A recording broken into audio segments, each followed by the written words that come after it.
The green flag flies, and it's time to drop the hammer. It's free wide, heading towards the checkers. Oh, everybody's crashing!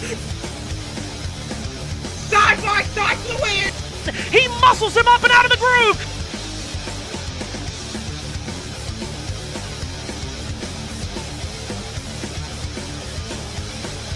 Now contact and around! And this is going to stack up about 15 of them!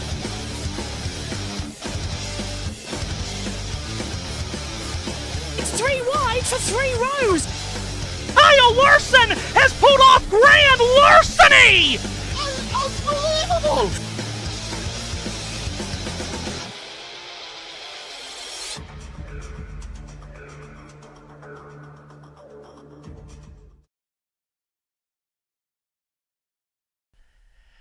And we are here in Texas, where everything is bigger, and NASCAR has come for its once-a-year trip to the Texas Motor Speedway, a lightning-fast but extremely tricky racetrack today to host Race 11 of the 2026 NASCAR Cup Series season. Hello, one and all. I'm Matthew Owens.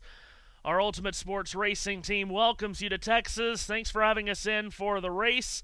Matt White comes up in just a moment. This is race 11 of the NASCAR Cup Series season, and so far, through so much of the season, Toyota has been dominant, and that has been one of the main storylines of the year. But last week at Talladega, as Talladega most all the time does, throws us something different to talk about. And after a massive crash eliminated many contenders, we had a first-time winner, Carson Hocevar, scoring the victory in the 500-mile race at Talladega. First career win for Hocevar, and it's only gotten better for him since then. More on that as we go on throughout the day. But now, a total shift in philosophy for race car drivers and race teams, because from the high banks and the 2.66 miles of super speedway drafting racing at Talladega, NASCAR now comes to another fast track and another track with high banks, but it's completely different. It's over a mile shorter in length, and the way you get around Texas is completely and totally different. Hocevar's win last week, putting himself even further up in the championship standings. And the championship standings, let's talk about how they look coming in to this race in Texas this afternoon. Tyler Reddick still managed a solid finish, if you can believe it, despite all the carnage that he had to endure last week. He is still the championship leader by a large margin. 110 points is the gap that he has on Denny Hamlin. In fact, his gap to second was even got even larger last week through Talladega. Ryan Blaney sits third. It was a terrible Talladega for Blaney, who's run so well there in the past. He sits now 140 points adrift of Reddick. Chase Elliott and Ty Gibbs round out the top 5. Page 2 of the championship standings leads off with Kyle Larson, and then the drivers that finished first and second last week at Talladega. Chris Buescher vaulting from 11th to 7th in the championship standings, and Carson Hocevar leapfrogging a couple of drivers to 8th. Christopher Bell, 9th, had strong words about the super speedway package following the Talladega race. Brad Keselowski sits still, tucked inside the top 10. Page 3 of the championship standings, and the number now to the right of your screen indicates how many points these drivers are ahead of the chase cutoff. Remember, the chase for the Cup is back this year. 16 drivers make the chase. 11 through 15 on your screen. William Byron, Darrell Wallace Jr., both plus 50 to the cut line. Ryan Preece at plus 47. Daniel Suarez, though, sits only 13 markers above that cut line, and Joey Logano sits just 12 points. Final spot in the chase right now belongs to Austin Cindric. Everyone below that red line would be out of the chase if it started today, which of course it most certainly does not. 15 races still remain in the regular season. But a reminder that this year, with the additional points for winning a race, along with stage points and the Xfinity fastest lap point, maximum point gain possible in one race is 76, so any of these positions on your screen can change after 400 miles in Texas. Bring in Matt White, who is with us here this afternoon. Coming to Texas is always a storyline some way or somehow, Matt. But the biggest storyline of the week has been Carson Hocevar finally getting his first win at Talladega, finally breaking into the win column period, the celebration afterwards a big story, and now here he sits 8th in the championship standings. Felt like a big day for NASCAR in many ways last Sunday. Yeah, good afternoon to you, Matthew. Hello, everybody. Yeah, a big day. One of the sort of fan favourites and on the uptick, that trajectory, isn't it? Every couple of weeks, really, for Carson. And it wasn't something that fell in his lap. It wasn't like he avoided a crash coming to the checkered flag and won. Granted, there was a big accident which he did avoid during the day, but nevertheless, he and Busher sort of diced it out there towards the end, as much dicing could be done in this current Super Speedway package, as you touched on with Bell. More on that perhaps in a moment. But yeah, big day, big weekend really. Change of chairman on Friday was announced with Steve O'Donnell going up. We have a brand new winner. He has a brand new celebration up his sleeve, which we've never seen before. Yeah, very, very positive day for the sport after a lot of bad vibes going into the race. And we talked about it during the broadcast last week about the way that the race was run in terms of the stages being swapped and fiddled around with. But actually, in the end, it came down to, as I said at the end of the show last week, we had fuel saving, we had a big crash, and we had a somewhat surprising winner. More on Talladega as a whole last week. We have to put that to bed before we hit Texas. But more on Hocevar here, Matt. 8th in the championship, as you can see on your screen right there. Question to you. What does this mean for Carson and for Spire as a whole and that organization? Because they did have a win prior to last week. It was that controversial rain-shortened Daytona race many years ago with Justin Haley. This is their first full-length race win in the Cup Series, if you will. And Hocevar, who ran so well kind of in the spring and summer months last year before fading off and failing to make the playoffs. This year, he led at the white flag of the Daytona 500. He's ran well in other races. Now he has the first win. He's top 10 in the championship. How do we view Carson Hocevar and that Spire 77 effort now? Well, if he continues on this trajectory, he will make the chase cutoff fairly routinely, you would imagine.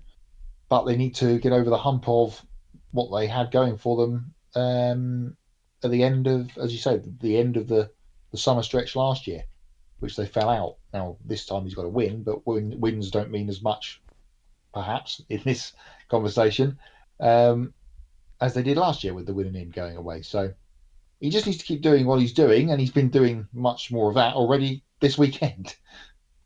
Yeah, no doubt about that. More on Hocevar's week as a whole later as we go. Top of the championship standings still remains Tyler Reddick at the top. Now, these names in the top 5, Matt, those are the names we do anticipate talking about probably the most today. Yes, it's going to be another Toyota-y kind of day, you would imagine. The Reddicks, Hamlins, Ty Gibbs, Christopher Bells of this world.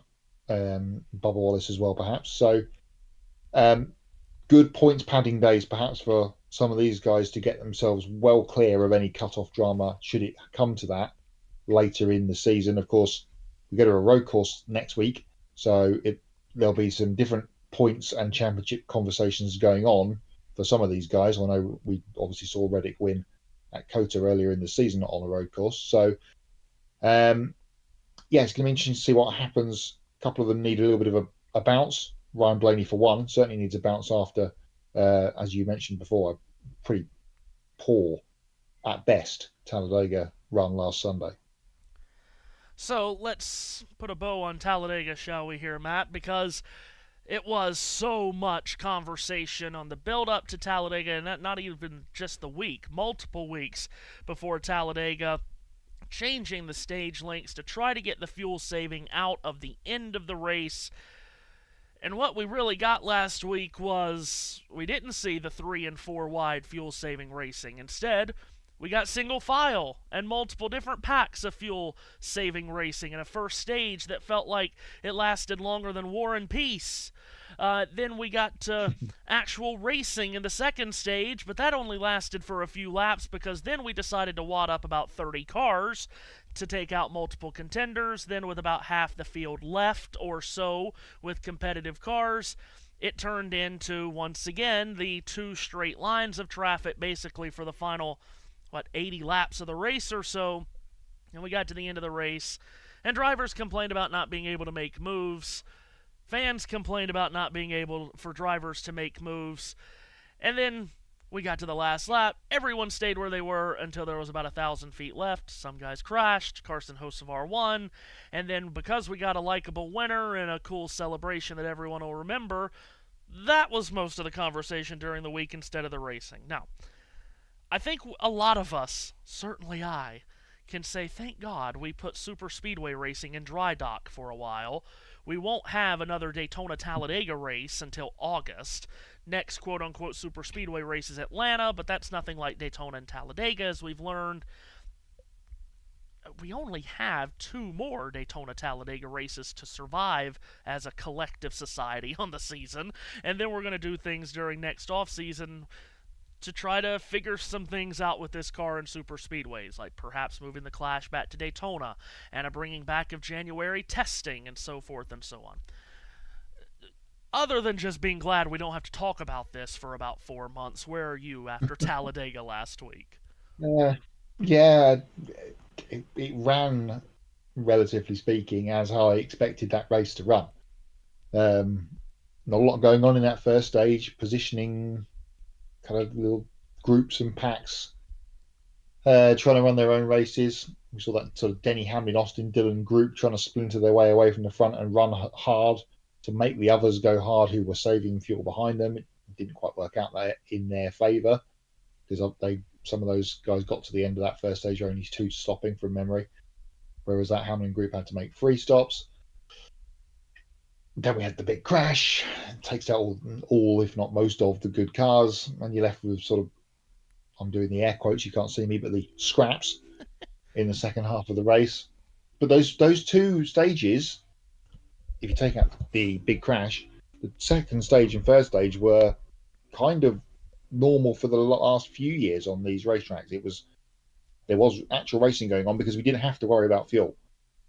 Yeah, like you, I'm kind of done with the whole conversation on this for a little bit. And if it is only 2 more of these style of super speedway races that we have to get through the rest of the way this year, and then it'd be different again back to the 500 in February, then yeah, I'm all for that. Something needs to change, but no one's really sure what at the moment.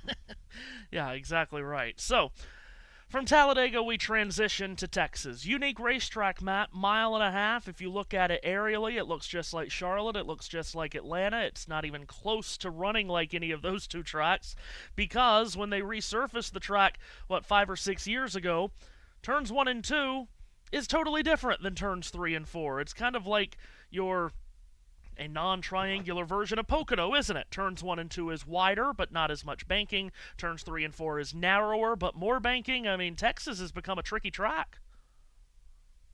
Yeah, it's wild that we got to May, and this is only our 3rd 1.5 miles of the year, if you take Atlanta out of the conversation. The cookie cutter expression has come back into fashion again this week of the 1.5 miles, but this isn't one of those, as you say. The reprofiling of turns 1 and 2, what was that now, 6 or 7 years ago? It was before the pandemic, so it must have been 6 or 7 years ago. Drove IndyCar away, and has left us with NASCAR, which can't run most of the width of turns 1 and 2 because there's just no one goes up high. There's no grip. It's very bumpy in turn. There's a big bump in turn 4, which has been catching cars out this weekend and last year here as well. We've gone down to one date here at Texas when it was a staple for a long time that we'd have two. It's sunny, it's warm. It's going to be, it's going to be an interesting 400 miles for sure. Just as we get back again into mile and a half territory again, we have to put them on the shelf because, as I said, we go road course racing next week. So the schedule ebbing and indeed flowing. You mentioned that it is sunny and it is pretty warm. That could affect the racetrack today. Temperatures in the low to mid 80s with the sun beating down on this mile-and-a-half track. 2017, the year of the repaving and reconfiguration. We're getting old, Matt. That's 9 years ago now. Can you believe? Let's take a ride around this Texas Motor Speedway. Matt, a couple of laps here. Front straightaway, the double dogleg. Like I said, looks a lot like Atlanta and Charlotte, but turns 1 and 2, as you said, it's very wide. You could put about 10 different lanes in there, but you're not going to use hardly any of them other than 1 or 2. No, and then the wall on the exit on the right-hand side there, coming out of turn 2, comes up very quickly underneath Big Hass, the biggest TV in the country, and down to the traditional end of the racetrack at 3 and 4, where there's a big bump just about here, just before you get to pit in. And that has been causing some trouble over the last couple of years as that sort of bump has developed, and have to watch out for that in the race, especially when the tyres are on low pressures. We can see some cars bottoming out through there. You get multiple lanes to run up at the turns 1 and 2 end of things. 3 and 4 is, as I say, a bit more traditional. We've had the last couple of years of racing here have been fairly decent. That Bubba Wallace finish a couple of years ago was a good one, which he ended up losing out on to Carl Larson from memory. But it's providing some okay racing. It's going to be interesting to see what we get today. So that's a couple of laps around the Texas Motor Speedway. Engines fired, so let's give you our ones to watch. After a very slow start to the season for Chase Briscoe, it's all turned around over the last month or so. His performances have been better, and he's been getting the finishes that they deserve. He's yet to find victory lane. Joe Gibbs come to another mile-and-a-half track where they've been outperforming most of the field all season. Can it be today that Chase breaks through to get himself on the win column for JGR?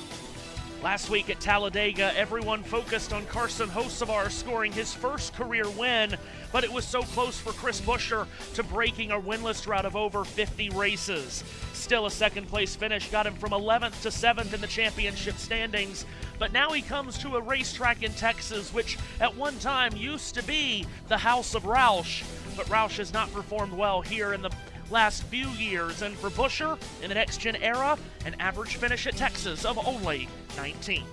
It's been a terrific start to 2026 for Daniel Suarez. He starts second today in the week that was Spire Motorsports after Carson Hocevar winning last week at Talladega and qualifying on the pole here yesterday.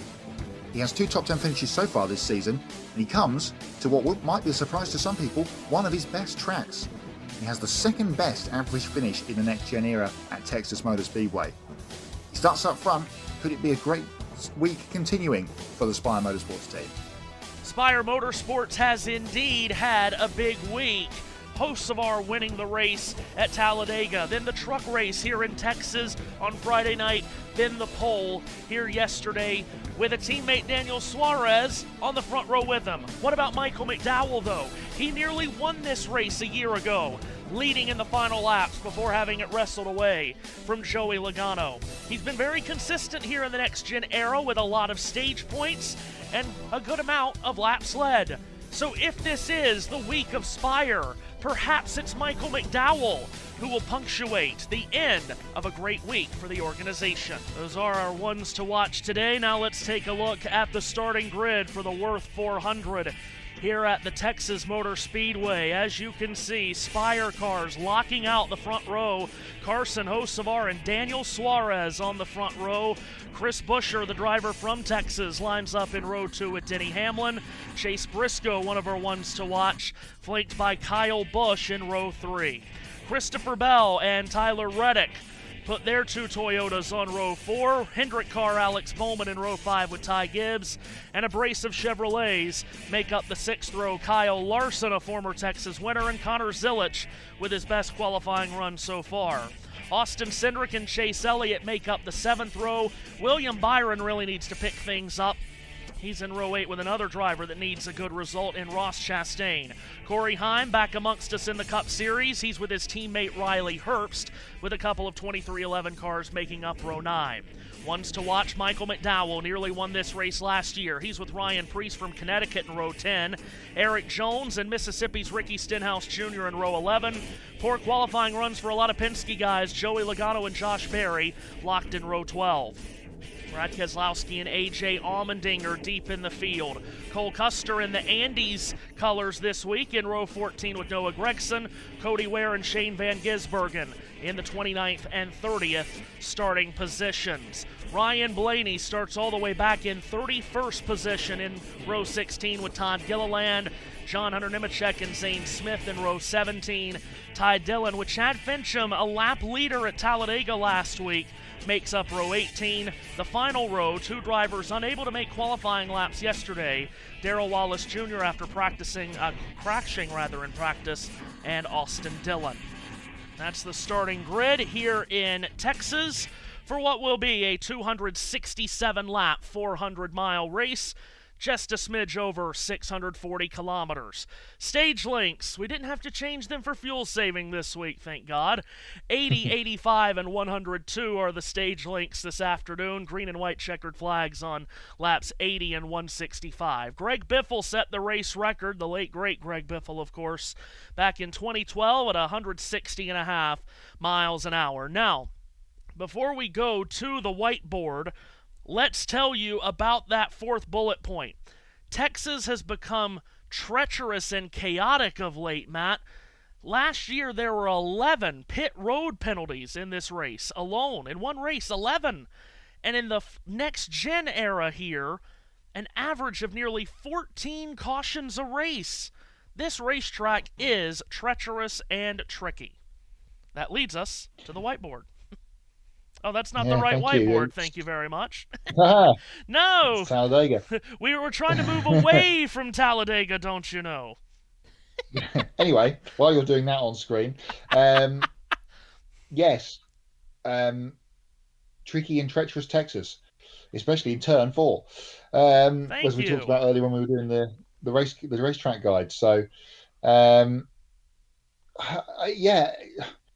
The restarts here, of course, with the width of turns 1 and 2, make it, you can go sort of anywhere, but it all comes back together at the end of the corner. So that causes us some turmoil. We are going to have lots of yellow. It seems to be the way of this racetrack in its current guise and in the current guise of this next gen current era, which would lead to lots of restart opportunities, which then leads back to lots of yellow flags.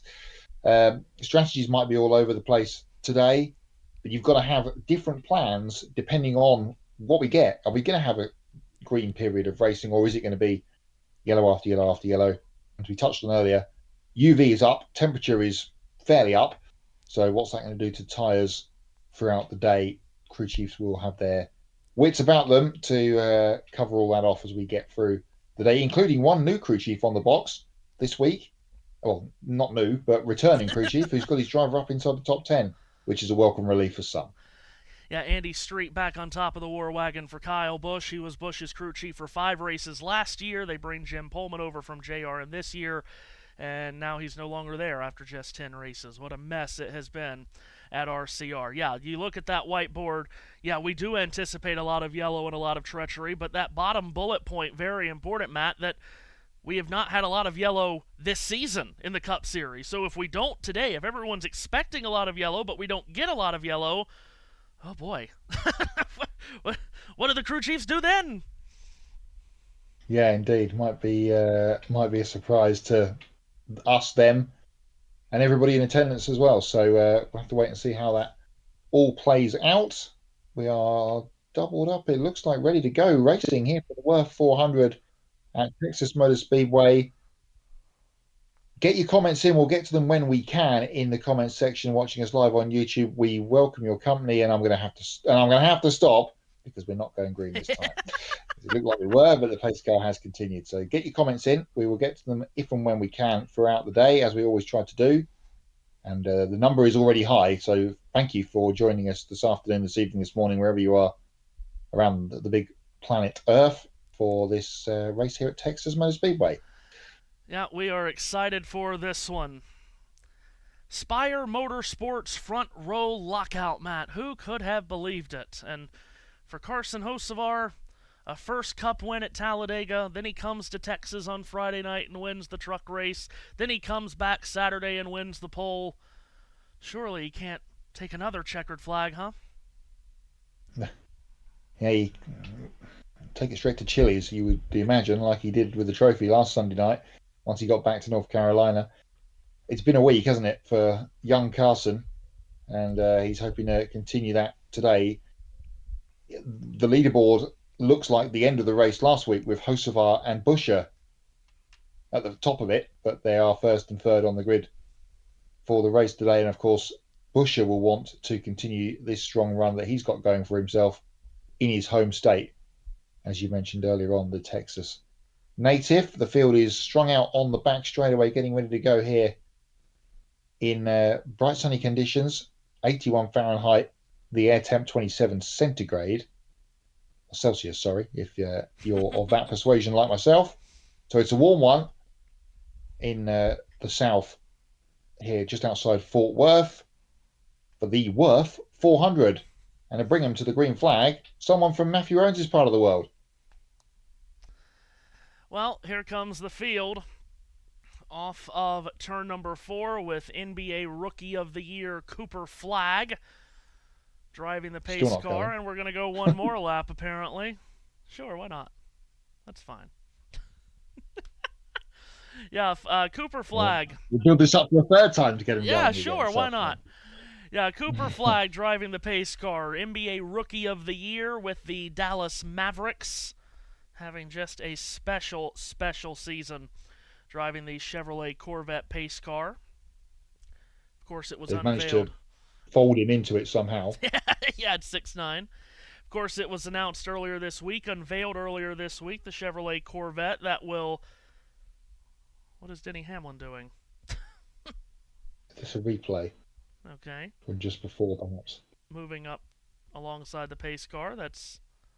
Oh, did he have some debris, I wonder, on the grill of the car? And he came right up to the back of the Chevrolet Corvette pace car to try to get that debris off the grill. Looks like that's what it was. Unveiled earlier this week that it will be a Corvette that will pace the field for the Indianapolis 500 in a couple of weeks' time. The greatest spectacle in racing. Once again, a Corvette pacing the field for the 500 in a couple of weeks. Our favorite race of the year. It'll be the 32nd time a Chevrolet will pace the field for the 500, Matt. 22nd time and 10th consecutive year for a Corvette. It also paces the field today for the NASCAR Cup Series race at Texas, which you would think is about to go green this time. We would hope so. Let's try this one more time. Or because Cooper just want to continue to do laps in the Corvette Stingray at the front end of the field. No, he is being instructed this time to pull out of the way of the field. 40 snarling cup cars ready to go at Texas Motor Speedway through the restart zone. Matthew Owens. NASCAR's newest superstar, Carson Hocevar, leads the field to green in Texas. It's time to drop the hammer in the Lone Star State. We are underway for 400 fierce miles in Texas. 267 laps, and it is side by side between the teammates out of turn number 2 for the first time. Hocevar and Suarez. Denny Hamlin trying to settle into third place, but here comes Chase Briscoe to try and attempt a pass on Chris Buescher. He will go to fourth in turn 4. Tricky turns 3 and 4. Briscoe gets by Buescher, and then in the same move off turn 4, he'll wedge his way to the inside of Denny Hamlin, his Joe Gibbs Racing teammate. They'll race down into turn 1 side by side for the third position. Hamlin will have momentum on the outside to try and cover that off, but his teammate has made a great jump. Hocevar did get to the front in front of Suarez. This is the closest battle to the front of the field for the third on the podium step on lap 2, and Briscoe takes it away from Hamlin. Briscoe started the day, as you heard Matt tell us, in ones to watch. One spot outside of the chase cutoff. Moves up to third, gaining a couple of positions in the first 2 laps. Clean start here as the field flashes across the line, led by Carson Hocevar and Daniel Suarez. Through turns 1 and 2 they come. Pretty much all single file through the battles going on. Tyler Reddick and Ty Gibbs, the closest one towards the front of the field. Reddick up into 8th position, but on the high side, Ty will try to get underneath Tyler as they come out of 4. Yeah, Reddick drifted high on the exit of 4. Gibbs will get to his inside. Across the line, door handle to door handle go the 45 and the 54. Reddick slings it wide in turns 1 and 2. Gibbs painted on the white line on the bottom of the racetrack. The Pittsburgh Steeling lookalike livery on the Reddick car of black and yellow with the Rockstar colours again this week. The newly contracted Tyler Reddick, as that news was broken last Sunday, and they're up behind another of their Toyota affiliate teammates, Christopher Bell. Those Camrys come off of turn 4 together with Bell's 7th. Reddick now clears Gibbs in that bout for the 8th position. Gibbs backslides to the 9th spot. Reddick a winner here at Texas, Matt, but not for 2311. He won here in the Richard Childress Racing number 8 car, the first points race we had here in the next gen car, fall of 22. And the 8 car currently of RCR is in 5th position with Kyle Busch at the wheel. We'll keep a track on how Kyle Busch's day unfolds, as we sort of have to half do every week at the moment with him being in the storyline. But it's Hocevar clear to the lead. Hocevar leading laps for the 7th time in 11 races this year, and he's clear of Daniel Suarez by some 8 car lengths. Yep, and then a couple of car lengths back from Suarez is Briscoe and Hamlin. Then we've got a bit of a gap back to Kyle Busch. Single file throughout the field behind them as Kyle Larson just hit the wall, maybe coming out of 2. He was pulling down. And Chase Elliott will have a look around the outside of his teammate, but Larson does look like he was up to speed. What will the Hendrick cars do today? A big storyline. The Chevrolets have been below par, or maybe above par, the better way to say that, of their lofty expectations this season, Matt. The new nose on the car, aerodynamically, they're just not that great so far this year, but this has been a good track for the Hendrick cars of late.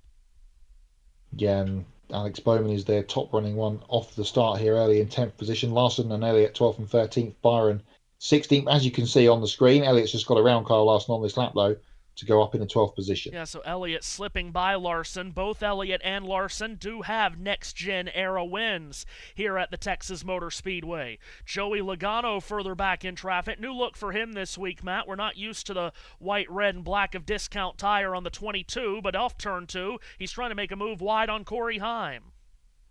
Unless you were watching the Nationwide Series back at the start of the teens, that was the livery they always used to run in that series in the 22 pretty much every week. But Logano has it this week for a change, and he's battling Corey Heim. So Heim will hold on to that position, 22nd spot for Corey Heim. Hello, JT. We can see you, not the race. as he listens to many voices behind the scenes. JT is with us behind the scenes, by the way. Carson Hocevar continues to lead by about 1.3 seconds on his teammate Daniel Suarez. You can see the running order to the left of your screen on our timing tower. And just trying to make our way through that timing tower here early, Matt. Ryan Blaney, who had that very poor qualifying run, started 31st. He's picked up 5 spots to 26th. Yeah, touched on it in the opening. Had a less than ideal run at Talladega last Sunday. So we'll be looking to be still well inside the top 5 in the points. So he's had that win, of course, at Phoenix. But other than that, it's been not the greatest of starts to the season for the 12 team, but they are actually, despite all that, still nicely placed in the championship. So hoping to make a bit of a bounce back here today. So up 5 spots here. All of the Penske and Penske affiliated cars, as we talked about, really struggled making speed in qualifying yesterday. Change of second. Chase Briscoe got by Daniel Suarez. Now on this lap, Denny Hamlin will do the same. So Hamlin around the outside of Suarez in turn 2 makes the pass up to the 3rd position. 10 laps complete here in Texas, and it's Carson Hocevar out in front of the field here in the Wurth 400. Just underway, race 11 of the 2026 NASCAR Cup Series season. Good, clean, and green start, Matt. And Toyota's moving up together with Briscoe and Hamlin 2nd and 3rd. They'll try to stalk down our leader, Hocevar. Yeah, it's nice to see Carson running at the front of the field. Both Aspire cars running at the front of the field. The question will be how long can they stay there throughout the day? We'll have to wait and see how that pans out.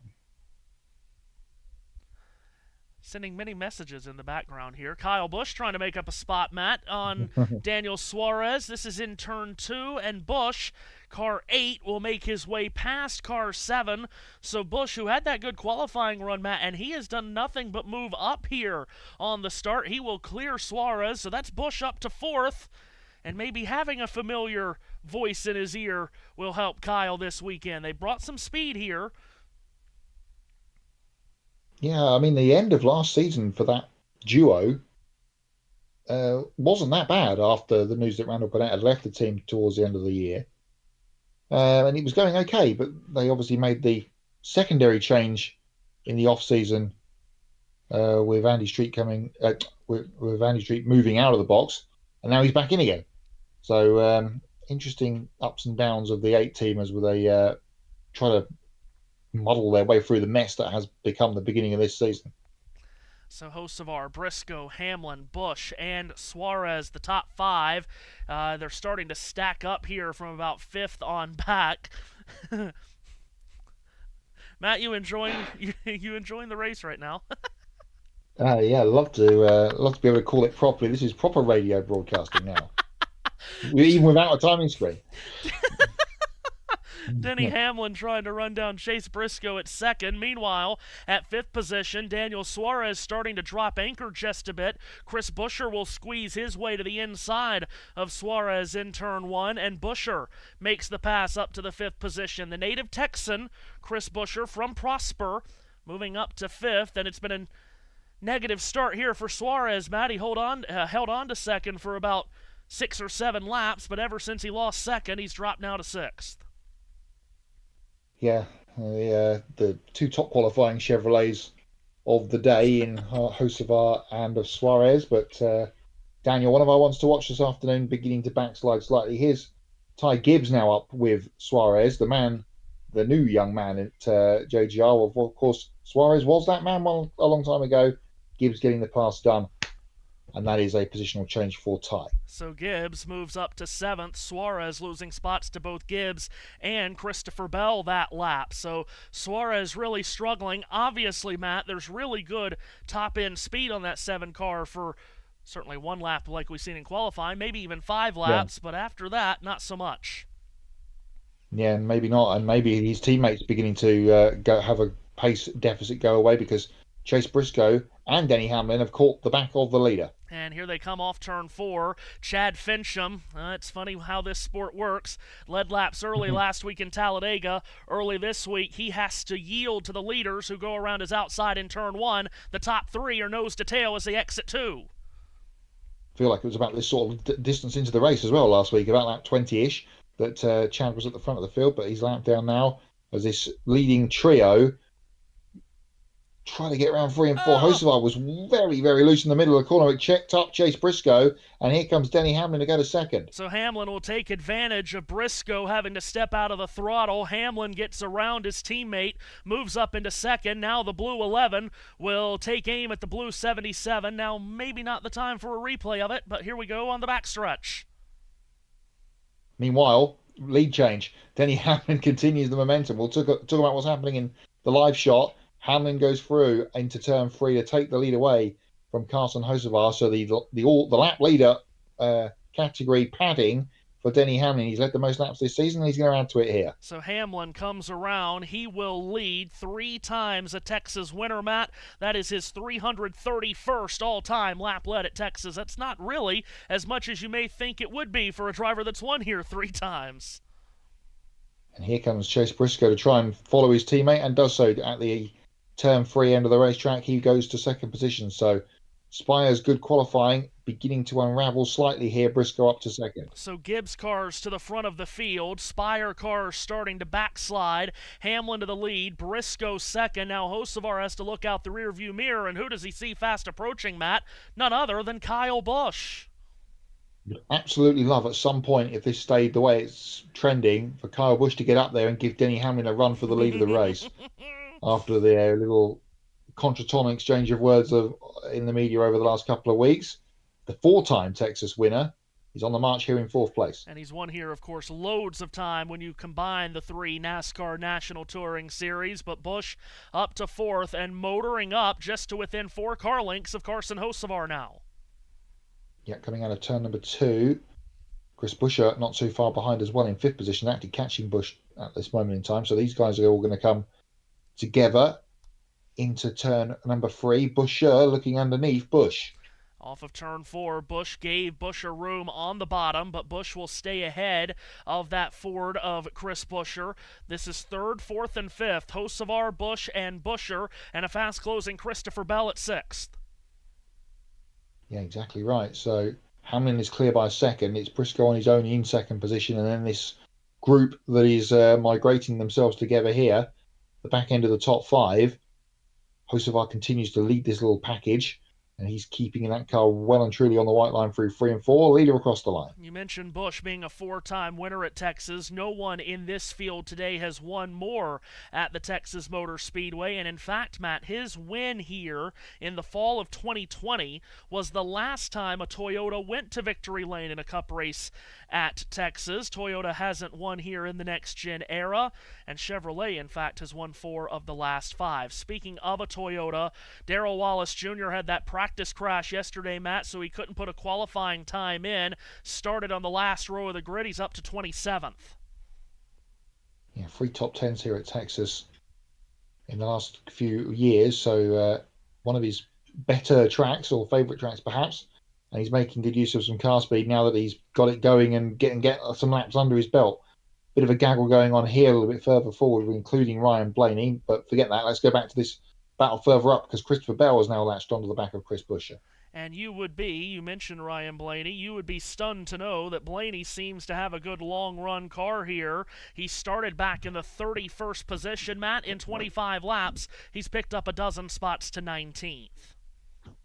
Something that we always look out for on when we're doing these broadcasts is the long-run speed of the 12, because we seem to be the only one that mentions it.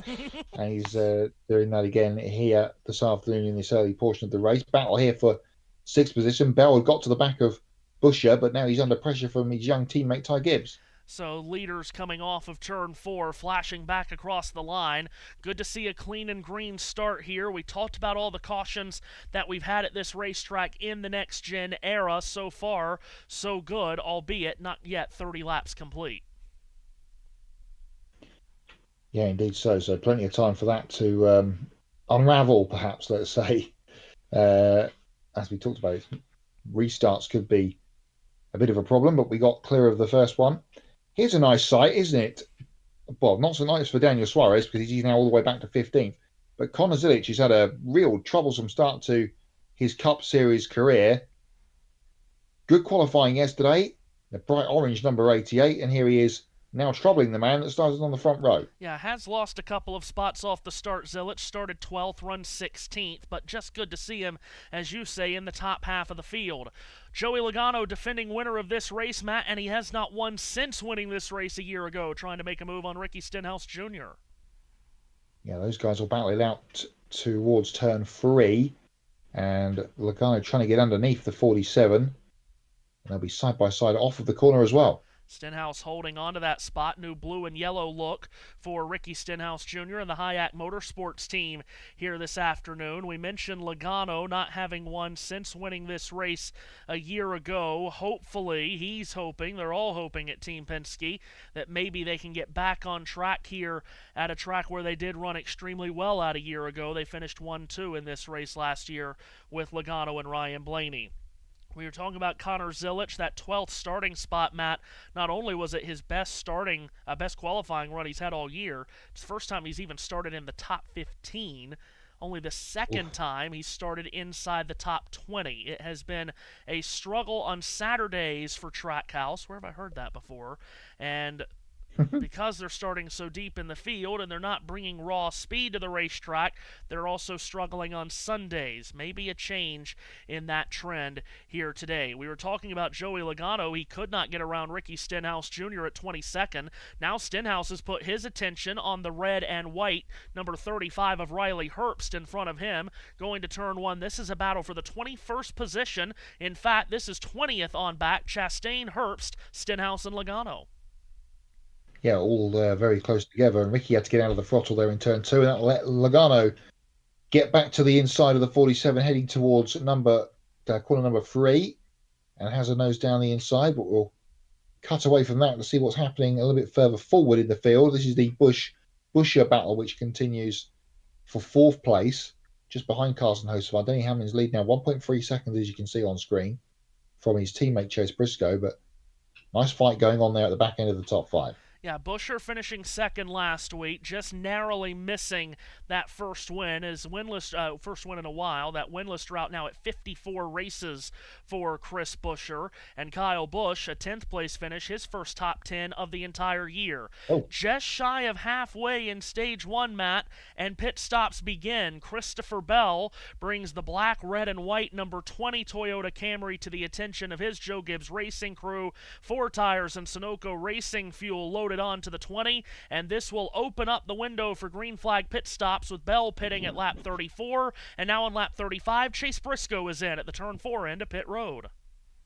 Yeah, and followed by some others as well. So caught me a little off guard there, how quickly they'd come around to pit stop time, but we're deep into it now, and we've got 4 or 5 takers down there. Looked like perhaps a little bit of a long stop for Briscoe, and he had to wait to get out there as Kyle Larson swung in front of him. Chase Elliott also being attended to by his crew.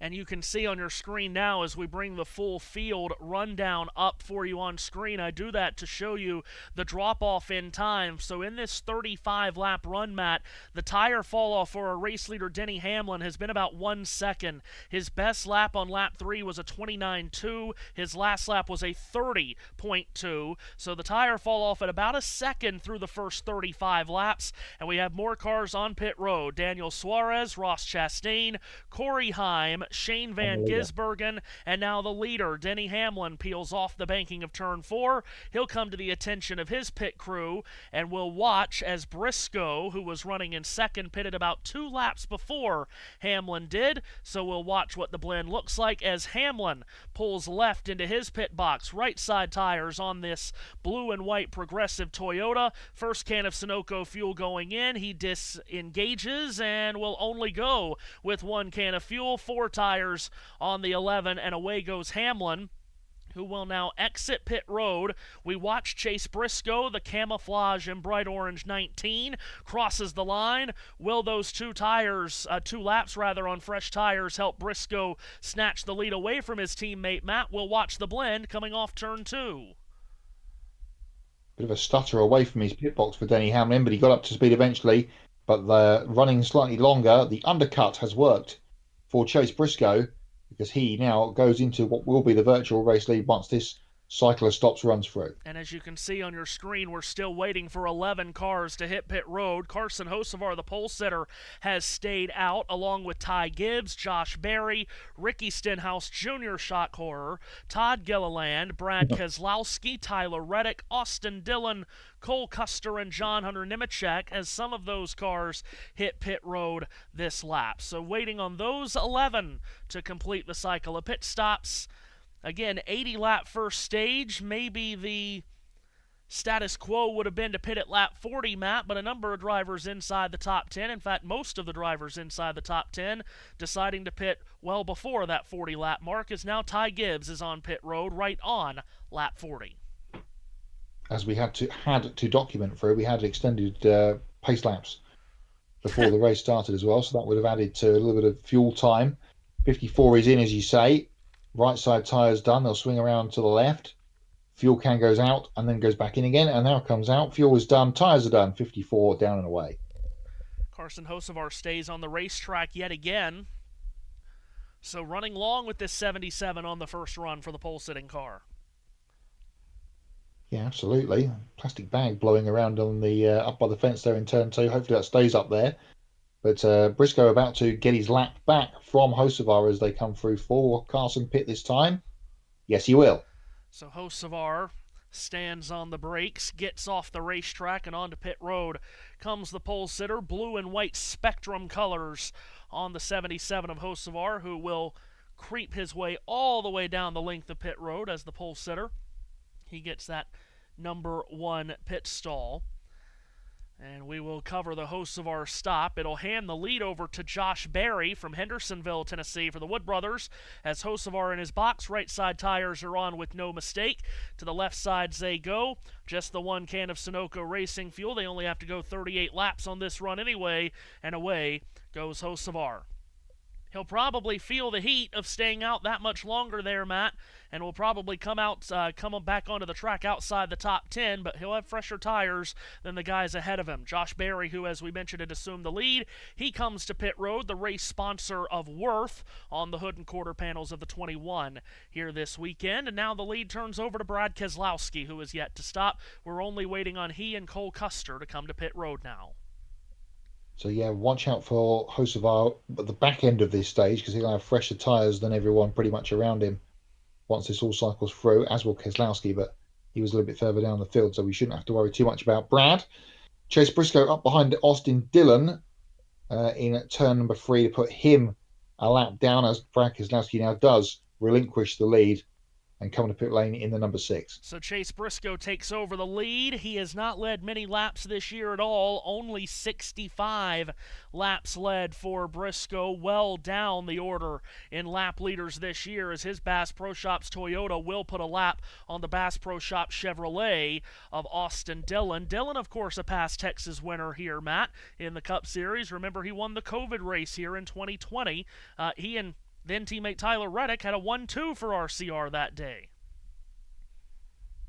Yes, of course, this was the site of IndyCar getting back underway in the pandemic, was right here at Texas. They did a double header to start their, well, not start, but continue their season. Or was it the start? I can't remember. No, they would have been at St. Pete before the world safety car hit everybody. That was. It was the first race. St. Pete was the finale that year, you might remember.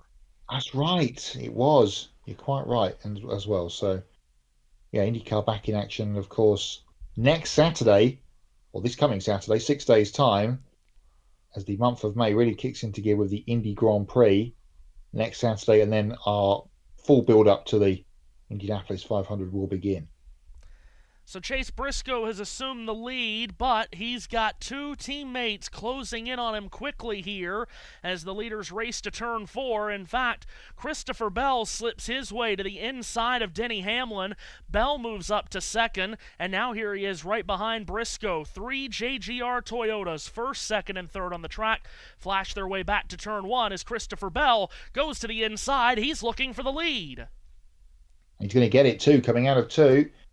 So Team 20, 2 passes in a lap.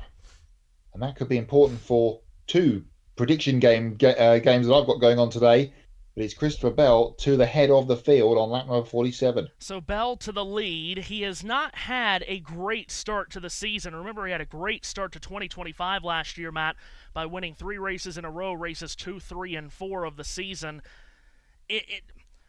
To their expectations in the 20 camp, and in comparison to the rest of the Toyota camp, you'd have to think that 20 team has felt a bit prisoned and chained behind the rest of the Toyota group. Here they are now in the lead.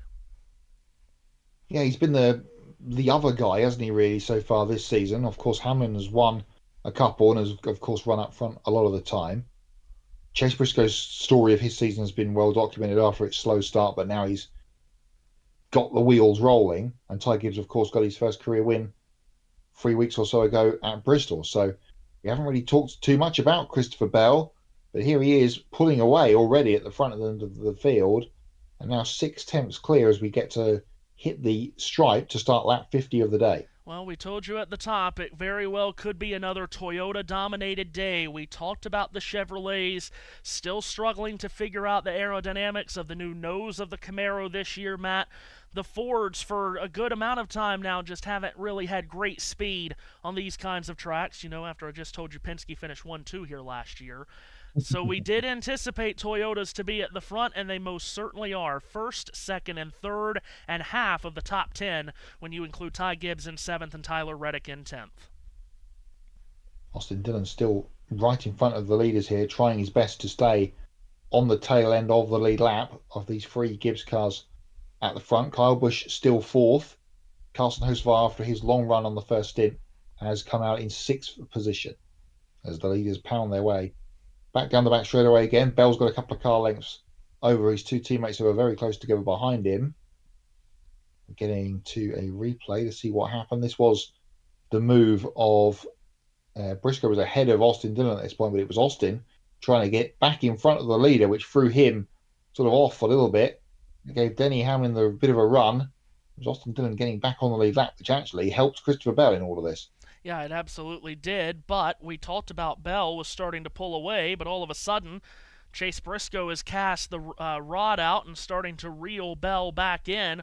Austin Dillon does not want to go a lap down here. He's proving difficult to maneuver through for these leaders, and across the line, Bell now has Briscoe just 2 car lengths in his rearview mirror. They race back to 1 with a good steady line of lap traffic in front of these leaders. Yeah, so it's might be a case of a pick move going on here for Chase Briscoe if he can get back to the bumper of his teammate, which he is focusing in on. Bell was high in 3 and 4 last time trying to make a manoeuvre. This time goes low on Austin Dillon, and they were very close to contact as well. But Bell does force his way through. It wasn't the easiest pass in the world for Christopher Bell to make, but he does. Now puts Austin Dillon between himself and Briscoe. Dillon will test the middle of the 20 degrees of banking in turns 1 and 2. Briscoe can't get by him yet. The flags there on our pictures from Fox, a bit of a tailwind down the back straightaway today, so that might perhaps be aiding with passing down there into turn 3, which has perhaps seen the busiest end of the racetrack so far, but Bell continues to pull away at the front. Dillon going a lap down. He's back, as you see on your screen, in the 33rd position, joining his brother Ty Dillon, along with Cole Custer, Riley Herbst, Cody Ware, and Chad Fincham as cars off the lead lap. We did not see Riley Herbst's pit stop, Matt, but obviously something went wrong there because he was running in the top half of the field, but now runs 36th and off the lead lap. Saw him coming in. He actually had to check himself up in pit lane. I think it was Chase Elliott getting out in front of him, but that wouldn't have cost him all the time that has happened, so there must have been another issue there for the 35. Change of second position perhaps happening in turn 1. Yes, Denny Hamlin back underneath Chase Briscoe as this Gibbs Battle Royale continues at the front of the field. So Hamlin sweeps by Briscoe, but Matt, it might not be over. Briscoe lunging down the inside of 3, got a bit of a slipstream on the back straightaway. That'll force Denny up onto the high side, but the 11 car powers through it and keeps the place. You can definitely defend your position off the top of turns 3 and 4 better than you can in 1 and 2, Matt. As we said, less banking on this end in 1 and 2, 20 degrees here versus 24 degrees at the 3 and 4 end. Yeah, absolutely. So if you can get some momentum up there in 3 and 4 and use it to your advantage, then that could be key. And of course, that's where the final corner of the race is if we get a short run to the end, and that's a long way off in the future, of course. Kyle Busch now aiming at the back of Chase Briscoe. This has to be so promising to see for Kyle Busch fans and all of Richard Childress Racing, for Busch to come off that top 10 at Talladega, still the crew chief change in midweek as we talked about, and now here he is. Good speed in qualifying and clearly good long-run speed as he is in the top 5 as we're just about 60 laps in to this race. You know who does not have good long-run speed, Matt? That would be our outside pole sitter. Daniel Suarez had fallen to 19th, and now he's just lost that spot to Corey Heim.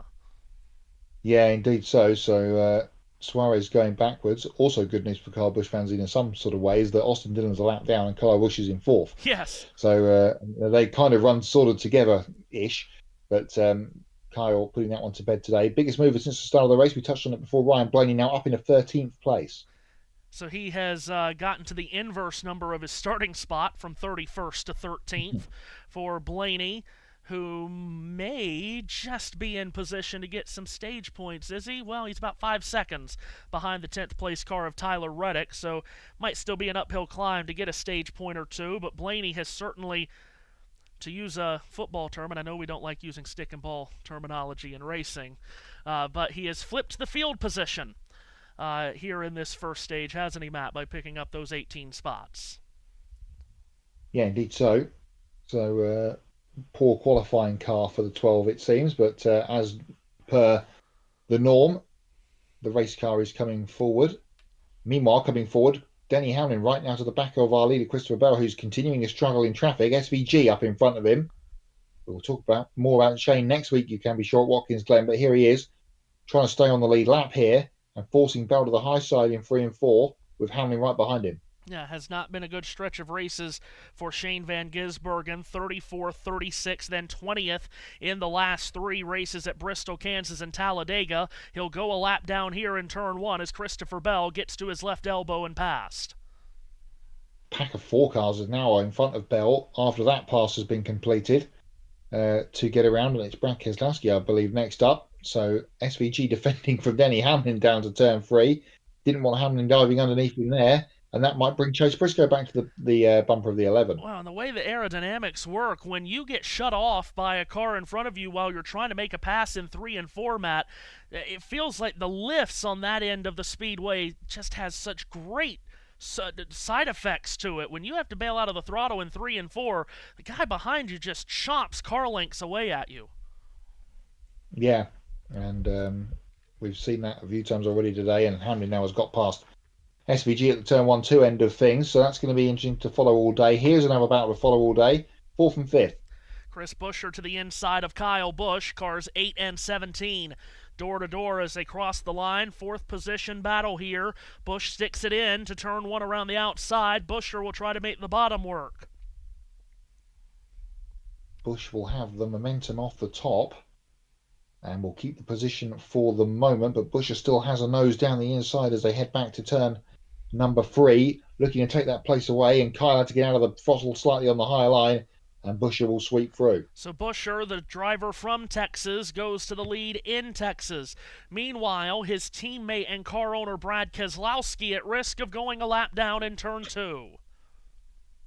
Yeah, holds on for the moment from the race leader Christopher Bell behind, who's got 3 or 4 car lengths now on Denny Hamlin as they head back to turn 3. John Hunter, Nemechek and Todd Gilliland just in front of this group as well, but it's Brad Keselowski trying to hang on. Denny Hamlin about 4 car lengths in back of his teammate Christopher Bell. Those 2 Toyotas plus the Toyota Briscoe, they've been the class of the field so far in this first stage, Matt. They're separated only by 1 second across the top 3. Yeah, and then it's about 1.5 seconds back to that Busch battle that we were just watching before. So the leader's in turn 3. Bell still struggling to get around Keselowski here. Back out of turn 4. Wow, John Hunter Nemechek got to the inside of Todd Gilliland. Gilliland drifted high on the exit of 4, nearly made contact with the wall. Now those 2 cars are nearly making contact with each other. The racing here to stay from going a lap down, Matt, is intense, and it's really slowing up the leader. Almost as fierce as it is for the lead, and they touch. Hamlin in the back of Bell coming out of 2, got the 20 sideways, and they stayed straight, but that was a scary looking moment there between those 2, and Hamlin now has got underneath Bell through 3 and 4. Toyota Camrys side by side and nose to nose. Bell around the top of turn 4 gets a good run to stay in front at the line by half a car length, but as they go back to 1, Hamlin will have the bottom of the racetrack. Bell is 2 grooves higher. Is it going to work out for Bell to get a run off of 2, Matt? Denny sweeps up the racetrack and takes the line away, but Bell will have the speed.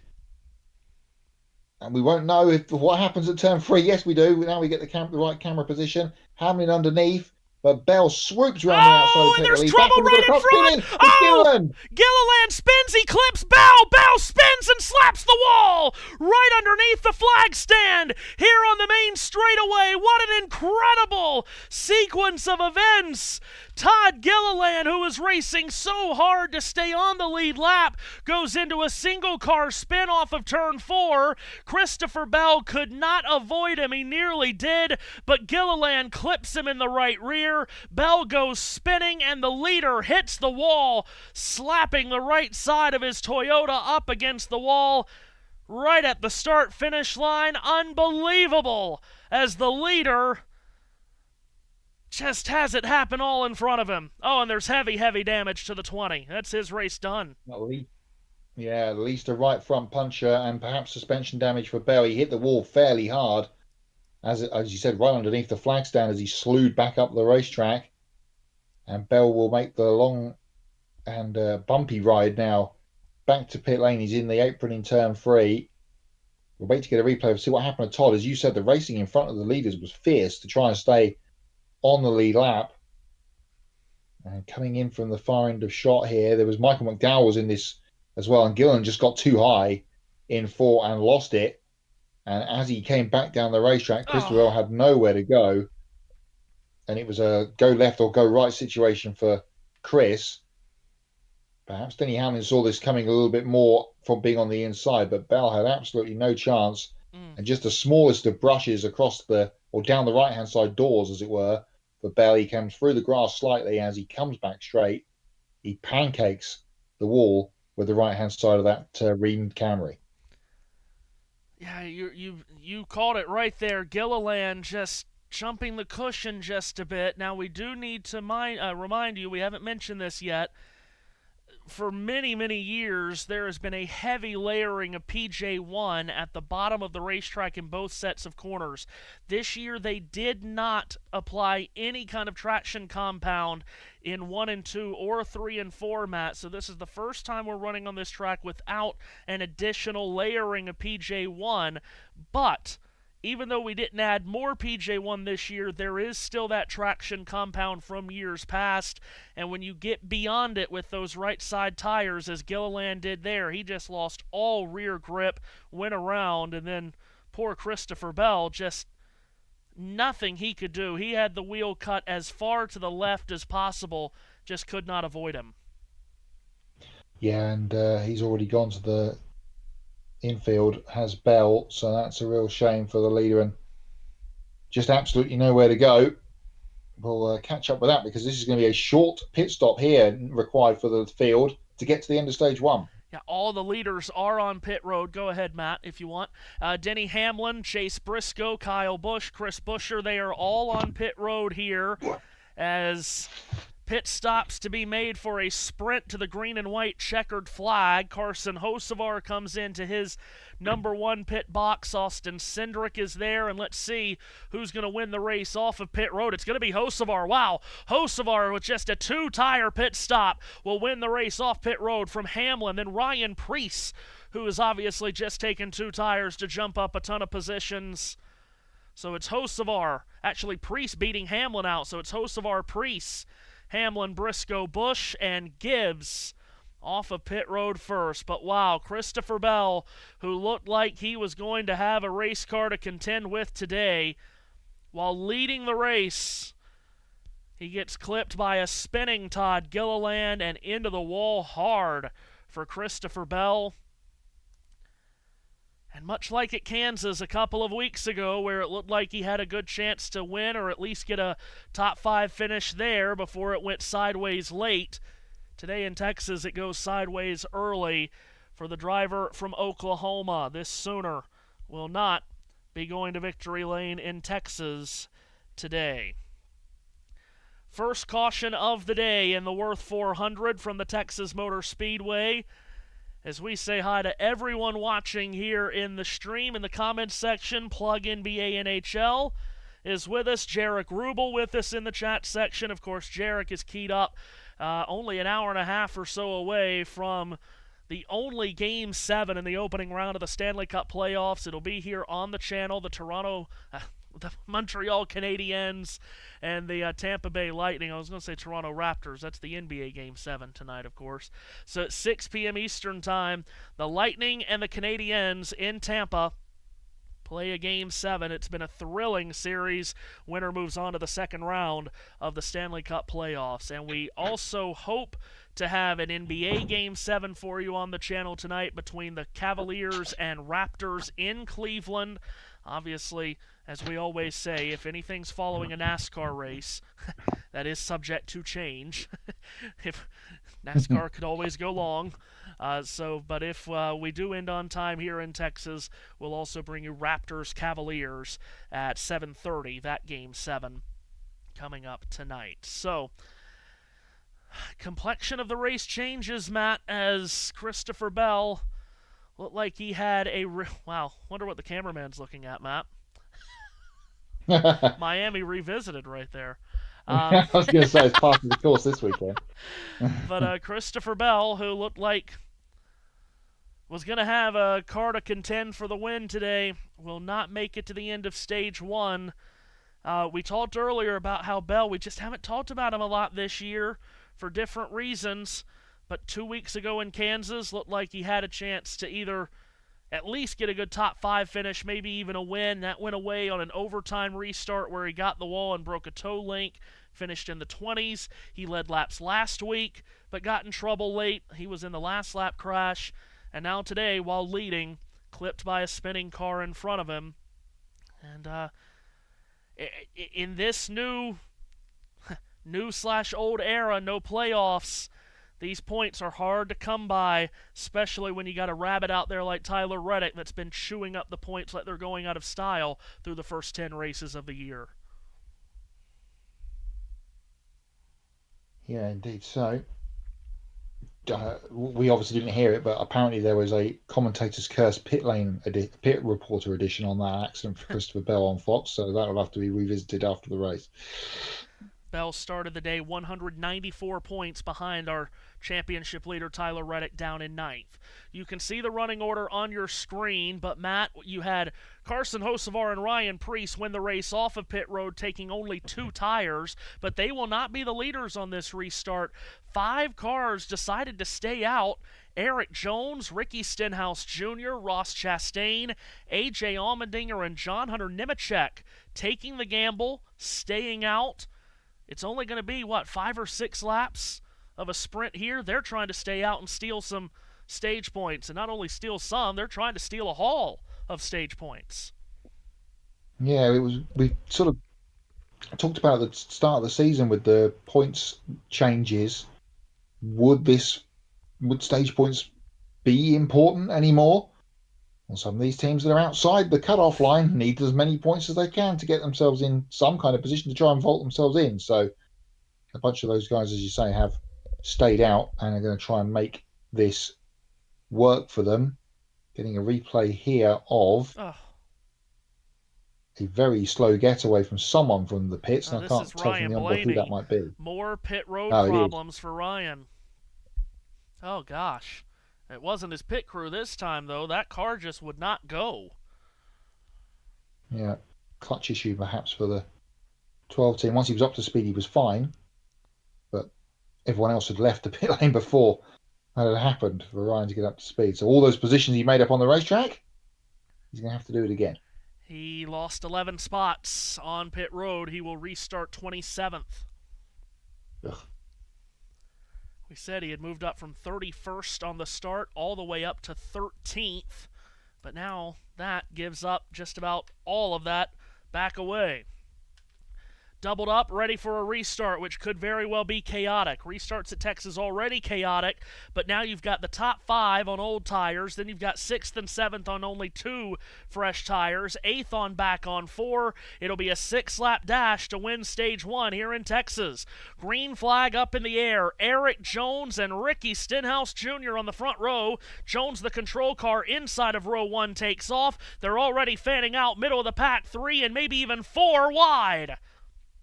Yeah, that's all happening back there. JHN going backwards from the front of the field. At the front, Jones and Stenhouse continue to be side by side. Chastain trying to hold off A.J. Allmendinger. Here comes Carson Hocevar on his 2 tries, trying to make it 3 wide. Couldn't make it work. Side by side for the lead. Wow, and 3 wide further back. Chris Buescher squeezes John Hunter Nemechek up nearly into the side of Denny Hamlin. Stenhouse got very loose off the exit of turn 4, really climbed the banking. He gives up the lead to Jones. Juking and jockeying all the way through this field as Ty Gibbs shoehorns his way around Ryan Preece.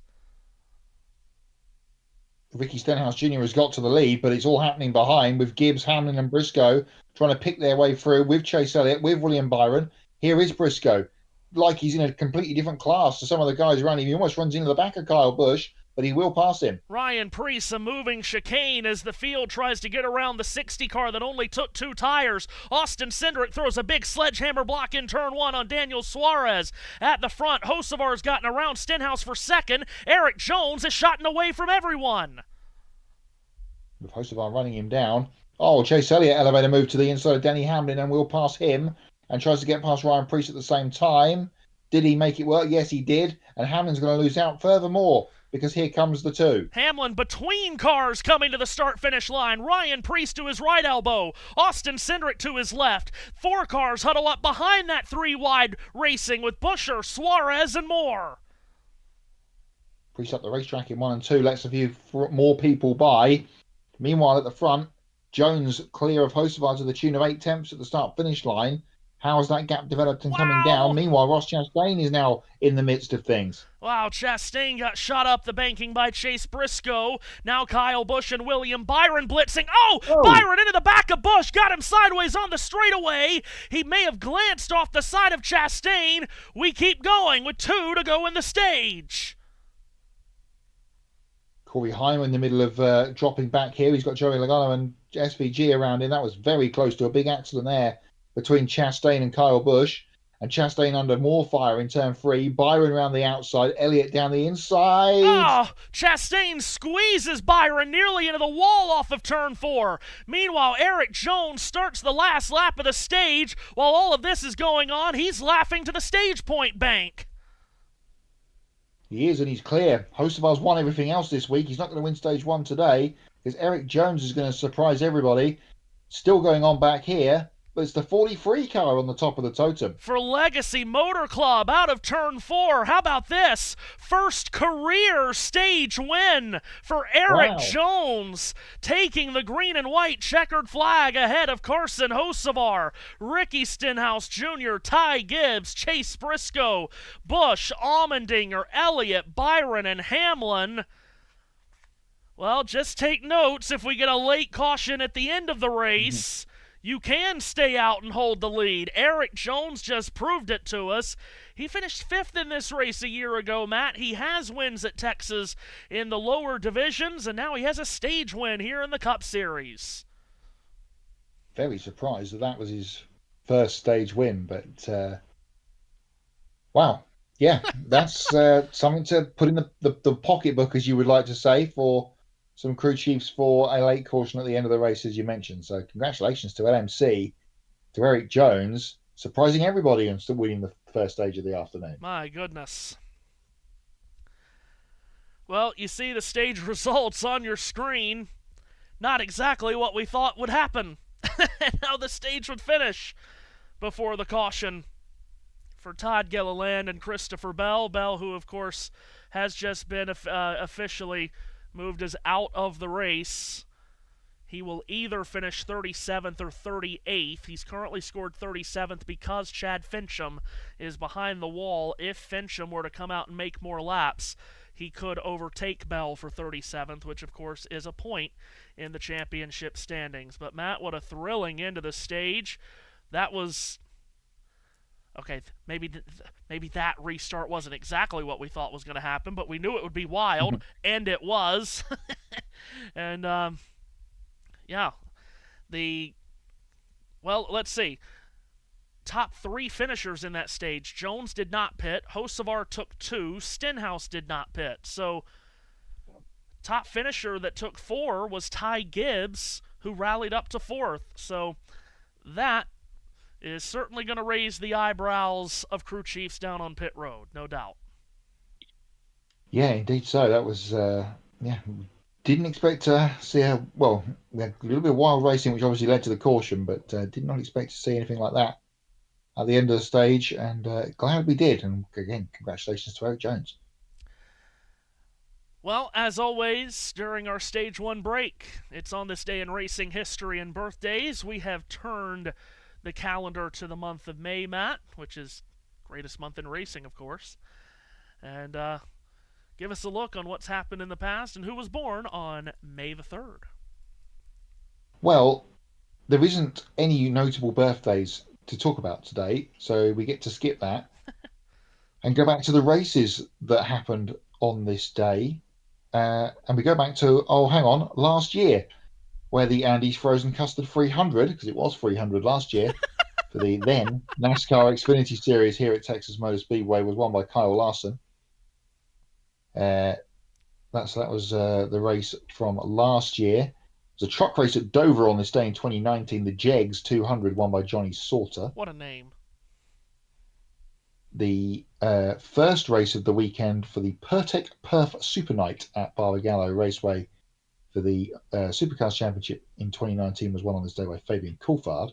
The last Cup race to happen on this day was 2015, Dale Earnhardt Jr. winning the After a very slow start to the season for Chase Briscoe. on that very same day, much like today, which we'll talk about at the end of stage 2, perhaps, the then Tudor United Sports Car Championship was at the Mazda Raceway Laguna Seca, as again was then, for the Continental Tire Monterey Grand Prix. It was won by Michael Valiante and Richard Westbrook. Elliott Sadler won in 2014 at Talladega in the Nationwide Series, the Aaron's 312.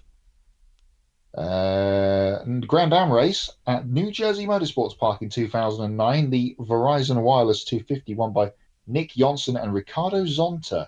Wow. Most famous for being overtaken in a BAR at the top of the hill at Spa. But he won that race in 2009. On the same day at Brands Hatch, the very final A1 Grand Prix races took place.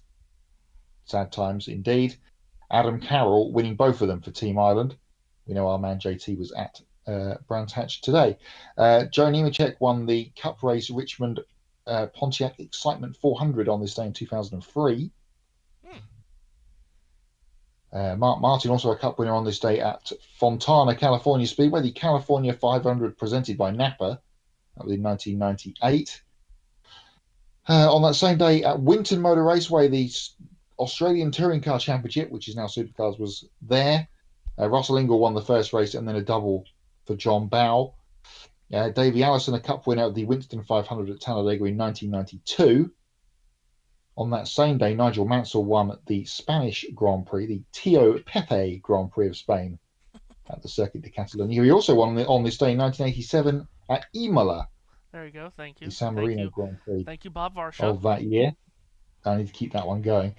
Another win for Davey Allison as well in 1987 at the Alabama International Motor Speedway, it says here, which we know is Talladega. That was the Winston 500 of 1987. Nelson Piquet won the 1981 Grand Prix again at Imola on this day, and the last Cup race all the way back in time on this day was Bobby Allison winning that same day in 1981 at Talladega. Very good. Well, thank you for that, Matt, and I am assuming what Fox is doing now is what we were planning on doing at the end of stage 1. Indeed. Yeah, we lost. We certainly lost a motorsports hero this week, Matt, but he was more than just a motorsports hero.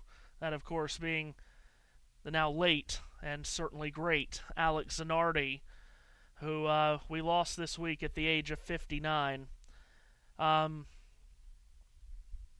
He lived a great life, but he certainly lived a very difficult life in multiple respects, Matt. And but goodness gracious, if he didn't live, most importantly, an inspirational life. Yeah, absolutely.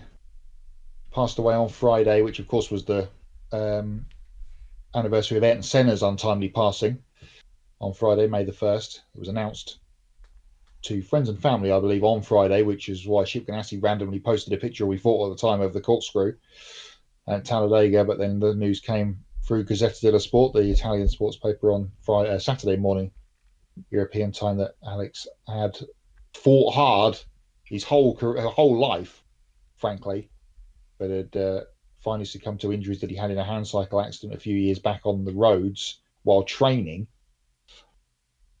Yeah, what can you say? Formula One career did not do him wonders in his first stint, but it did lead to a path to a road to the States, where, of course, he became a two-time IndyCar champion in the 90s, and including what Fox just showed there, one of the most legendary last lap overtakes of all time. Poor old Brian Herter being mugged at the top of the corkscrew at Laguna Seca on the last lap for the pass, as it's been dubbed. And then we fast forward from there to 2001, when he had a huge accident at Spa in 92 or 3, I think it was, in a Lotus at Eau Rouge. His second massive accident at the Lausitz Ring, which was 3 days after 9/11. It was certainly that week. Yeah, that weekend. When he was collected in a horrifying crash at the Lausitz Ring in Germany, that's why he ended up losing his legs. Came back from that to racing touring cars in the World Touring Car Championship. famously won at Brno for 2 years in a row in 07 and 08 using hand controls, which we know Robert Wickens is now using or sort of version of in his Corvette in the IMSA Championship and the Michelin Pilot Challenge. And then went on to sort of put his motorsport career on hold for a little while and went into para hand cycling and won multiple medals at the London and Rio Paralympics in 2012 and 2016. One of those the Brands Hatch racetrack used in 2012 for the paracycling, so he was back on familiar ground. Came back after that and ran at the Daytona 24 Hours 1 year with BMW, again, well, of course, using hand controls. Just the absolute epitome of never, ever give up. And he was such a likable guy, one of my absolute heroes, not just in sport, but in life. And yeah, that hurt Saturday morning to see that come through. Forza Alex Zanardi, rest in peace, my friend. Yeah, I mean, just as you said, just never, ever gave up on just wanting to live his life. And I think there's so much that we or anyone can take from how Alex Zanardi lived his life. There was a quote doing the rounds yesterday as we're about to get doubled up, go back to green here at Texas, from Alex. I don't know when the quote was from, but I'm paraphrasing slightly here, so forgive me, but it was, when I got up in the morning, the first person I knew I needed to beat was Alex Zanardi. If I could beat him, yeah, I could beat everybody else. And God, did he beat Alex Zanardi pretty much every day for a long time in his life. Well, we will certainly miss Alex Zanardi, no doubt about it. And there'll be more tributes, so you can be sure, at Indianapolis next weekend when the IndyCar Series comes back together. Yeah, absolutely. We make the hard transition to getting Stage 2 started here at Texas. The drivers that did not pit under the late caution of Stage 1, such as stage winner Eric Jones and third-place finisher in the stage Ricky Stenhouse Jr., they have come to pit road. But the drivers that did pit, Matt, they did not repit. They've stayed out. So the running order, as you see on our tower left of your screen, shows Carson Hocevar will start Stage 2, right where he started Stage 1, which is as the leader. Ty Gibbs will be to his outside, followed by Chase Briscoe, Kyle Busch, and Chase Elliott, as the Chevrolet Corvette pace car comes to pit road. Great to see a great crowd on hand here at Texas. That wasn't always the case at this track, but it is today. Green flag up in the air, and we're back to racing. Stage 2 gets underway. Hocevar with a bit of a stutter step start out of the number 1 hole, and Ty Gibbs is going to take it to him for the lead in the first set of corners. There's a nose in front. Kyle Busch had a bit of a wiggle. That would upset him. That leads Chase Briscoe to go to third. 2x2 throughout the field, and Chase Briscoe had a dive from third to try and make the double move, and Carson Hocevar had it covered and blocked him off. The leaders still side by side off 4. Hocevar and Gibbs nose to nose as they come racing to the start-finish line. Hocevar's got some horses under the hood of that Camaro. He's in front by a nose at the line. Gibbs back to his outside in turn 1. Briscoe fades back in third to give the leader some racing room. He had a great run down the front straightaway to Briscoe, but again, he had nowhere to take the run with. The leaders bob and weave down the back straightaway. The Swedish swerve going on there between Gibbs and Hocevar. They still side by side through 3 and 4. Gibbs was actually in front at the line last time by 1/1000th of a second. This time, it's a similar margin, but this time it's Hocevar in front by 14/1000ths of a second, smaller than his margin of victory at Talladega last week. Gibbs ahead now after they come out of turn number 2 by 3/4 of a car's length. Hocevar will power back down the inside. Gibbs had to get out of the throttle coming out of 2. And Hocevar now goes a full car's length in front. And this time he fades up slightly in the middle of 4. Gibbs wiggles. Hocevar the lead. Briscoe goes through to second. Very defensive from Hocevar. He knew what he was doing there. He just stiff-armed Gibbs up the banking, forced Gibbs to get out of the throttle. There was a bobble from the Interstate Batteries Toyota. That forces him to give up second. And now a fast closing Chase Elliott at 4th closes in on the leaders. And then a 6-pack going on behind here. Busch and Buescher still side by side, because of course they are. Byron and Hamlin next door to each other. and then it's Tyler Reddick and Austin Cindric inside the top 10. You know, we've had... Oh, and William Byron's going around off turn 4, spinning through the face of traffic. Joey Logano just avoids him.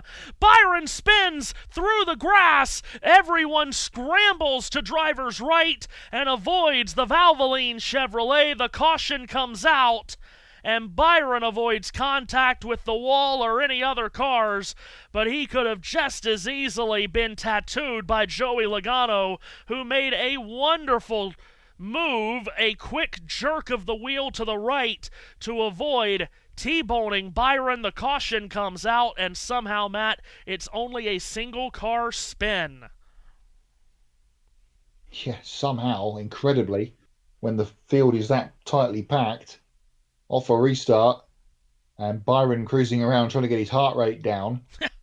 Full Code Brown moment going on there for the Valvoline 24, and I don't believe he hit anything or anybody. Well, he certainly didn't hit anybody or anything. Good pick up out of you, because that was the last pixels of his car disappearing from our screen, going sideways before the camera cut. Let's see, where is he? There. Sideways for a very long time through turn number 4. And he gassed it as much as he could to get it back down. Wow, Logano, by the thickness of the vinyl on the front bumper, he managed to avoid the 22 and the 24 becoming a couple. Golly. Yeah, 22 and 24 becoming a couple makes it 23. Darrell Wallace Jr. nowhere to be seen in that in that scramble. Wow. And then, thankfully for Byron, through the grass, but no damage to the splitter. Same could not be said earlier in the week for Justin Haley. Through this grass on the infield. But wow, Byron, who has the best average finish of any driver in the next-gen era here at Texas, with a single-car spin, but he still has a car to continue the race, and he can tell the tale of that. Pit road, a busy place under this caution. Just about everyone on pit road. Oh! Whoa! Briscoe left, and Larson was coming in, and they have touched in the pit lane. Well, Briscoe had pit road drama last week as well at Talladega when he hit crew members. He's just about hit a car. There's more drama in the middle of pit road. Noah Gragson trying to get into his box. Oh. Tyler Reddick, and now more contact. And now Logano, who avoided William Byron at full speed on the track, has hit someone very hard. It was Cole Custer, I think, who came to parked the bus trying to get into his box. And Logano's run over him, and there is heavy damage on the left front of the 22, Matt, and I mean heavy damage. Yeah, he's out of pit lane and rolling, but his day's going to be done. So Ty Gibbs leaves, which blocks Cole Custer from getting into his pit box. Joey Logano's already on his way out, and to use your phrase, tattoos the Andy Frozen Custer 41. I mean, he pile drove him. Wow. Never seen an incident like that before, with a car pretty much stationary in the pits. Wow, pit road. Talked about it being a busy place. It was a dangerous place on that pass down pit road. Briscoe and Larson coming together. Tyler Reddick having to go to the grass to avoid Noah Gragson. And then, Cole Custer coming in had to hit the brakes for Gibbs coming out of his box, and Logano slam into the back. We can't show you race footage, so I just showed you what happened with my hands. Did you like that visualization, I hope? Wow. Just when he thought he'd avoided one. Yeah, exactly. As you say, ends up at almost walking speed in relation to on-track speed. It's like a track star like Usain Bolt going down a hallway walking, and he breaks his leg running into someone. Kyle Larson back on pit road, and Custer still. Are they trying to get him behind the wall? Because I guess so. The right rear just torn up on the colorful Andy's Frozen Custard Ford. Big weekend for Andy's, of course. They've sponsored the Xfinity and O'Reilly races here for a number of years, and did again yesterday to celebrate their 40th anniversary of Andy's Frozen Custard. They made that race the Andy's Frozen Custard 340, even though it was still 300 miles.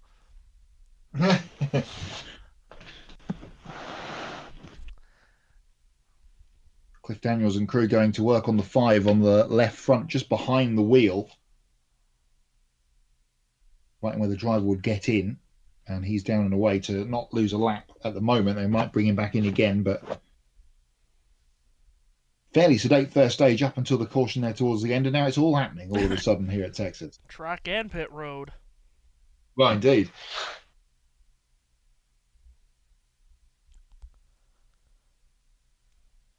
Well, it's gotten out of hand here a little bit. And hopefully things will get back to how we were, for the first 65 laps or so of this race, where it was all clean and green, as we'll have another restart, which could be wild, and probably will be, in fact, Matt, because as you mentioned in Whiteboard, as we get a replay of Briscoe and Larson's coming together on pit road, you mentioned it in the Whiteboard segment, when you have a number of cautions, especially when they're right together like this, it changes up everyone's strategy, and we have had 7 cars stay out during this caution. So as you can see on your screen, front runners are going to be Corey Heim, Zane Smith, Brad Keselowski, along with Stenhouse, Suarez, Nemechek, and Herbst. Then the cars that just pitted, led by Chase Elliott, in 8th. Cole Custer did go behind the wall, and Joey Logano is still on the racetrack, Matt, but he's made multiple trips to pit road, and he's fallen a lap down, defending winner of the race. Yeah, we just had the onboard from Logano. Connor Zilic almost got clipped there by Denny Hamlin as well in the pit lane. So all manner of other things going on that we didn't see because we were looking elsewhere. It looks like Joey Logano's unbuckling. He is done for the day. Yep, that's it for Joey, who has now gone a calendar year since winning a race in the Cup, or a calendar year, a year on the calendar, if that makes any sense at all. This race a year ago, there you go. This race a year ago, the last time he won, and Matt, we're getting a replay now of the full speed collision that he missed on the racetrack. Wow. And as we've already kind of pointed to, he makes an amazing move to avoid contact at about 150 miles an hour, but yet at 60 miles an hour on pit road just clobbered Cole Custer. The Century Wrecker truck is with the 22 car about to take him out of pit lane. I don't know if you mentioned our latest comment on the YouTube chat. If you haven't commented and would like to do so, please do.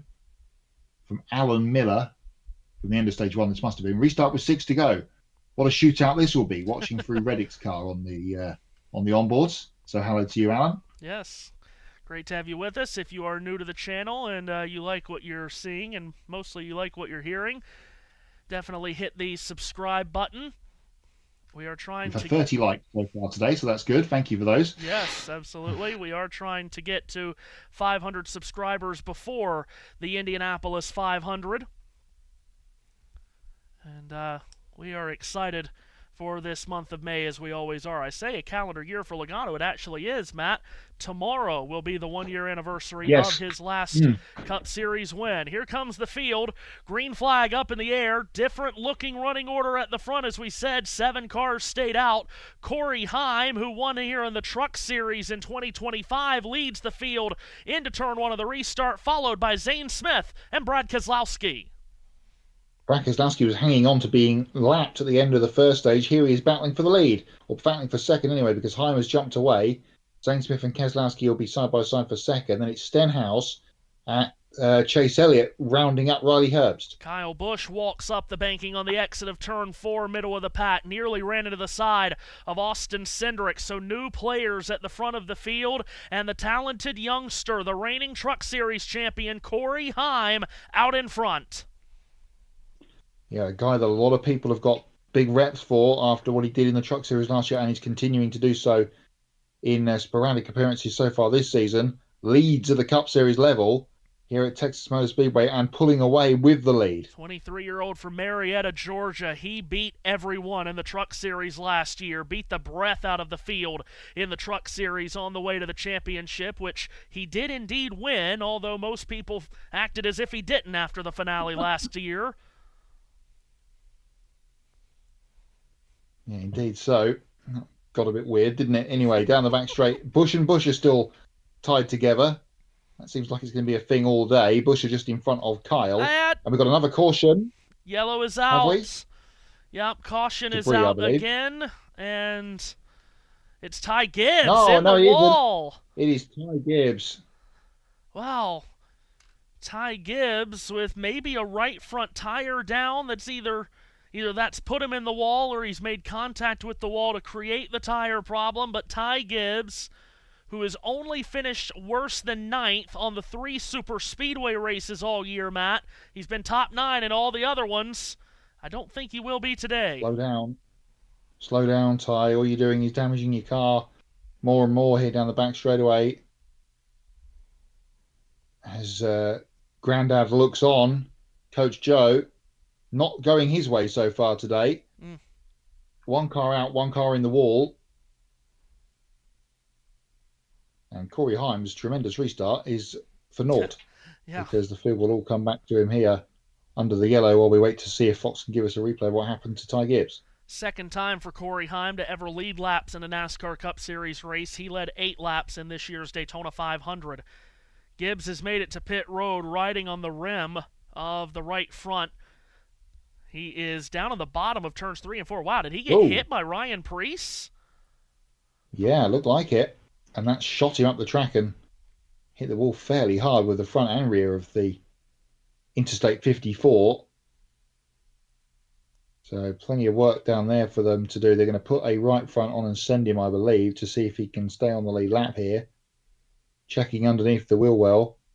And Fox has found the culprit on the other end of the racetrack, Ryan Preece, with a crimple there at the top of the bumper, just next to the left-hand headlight.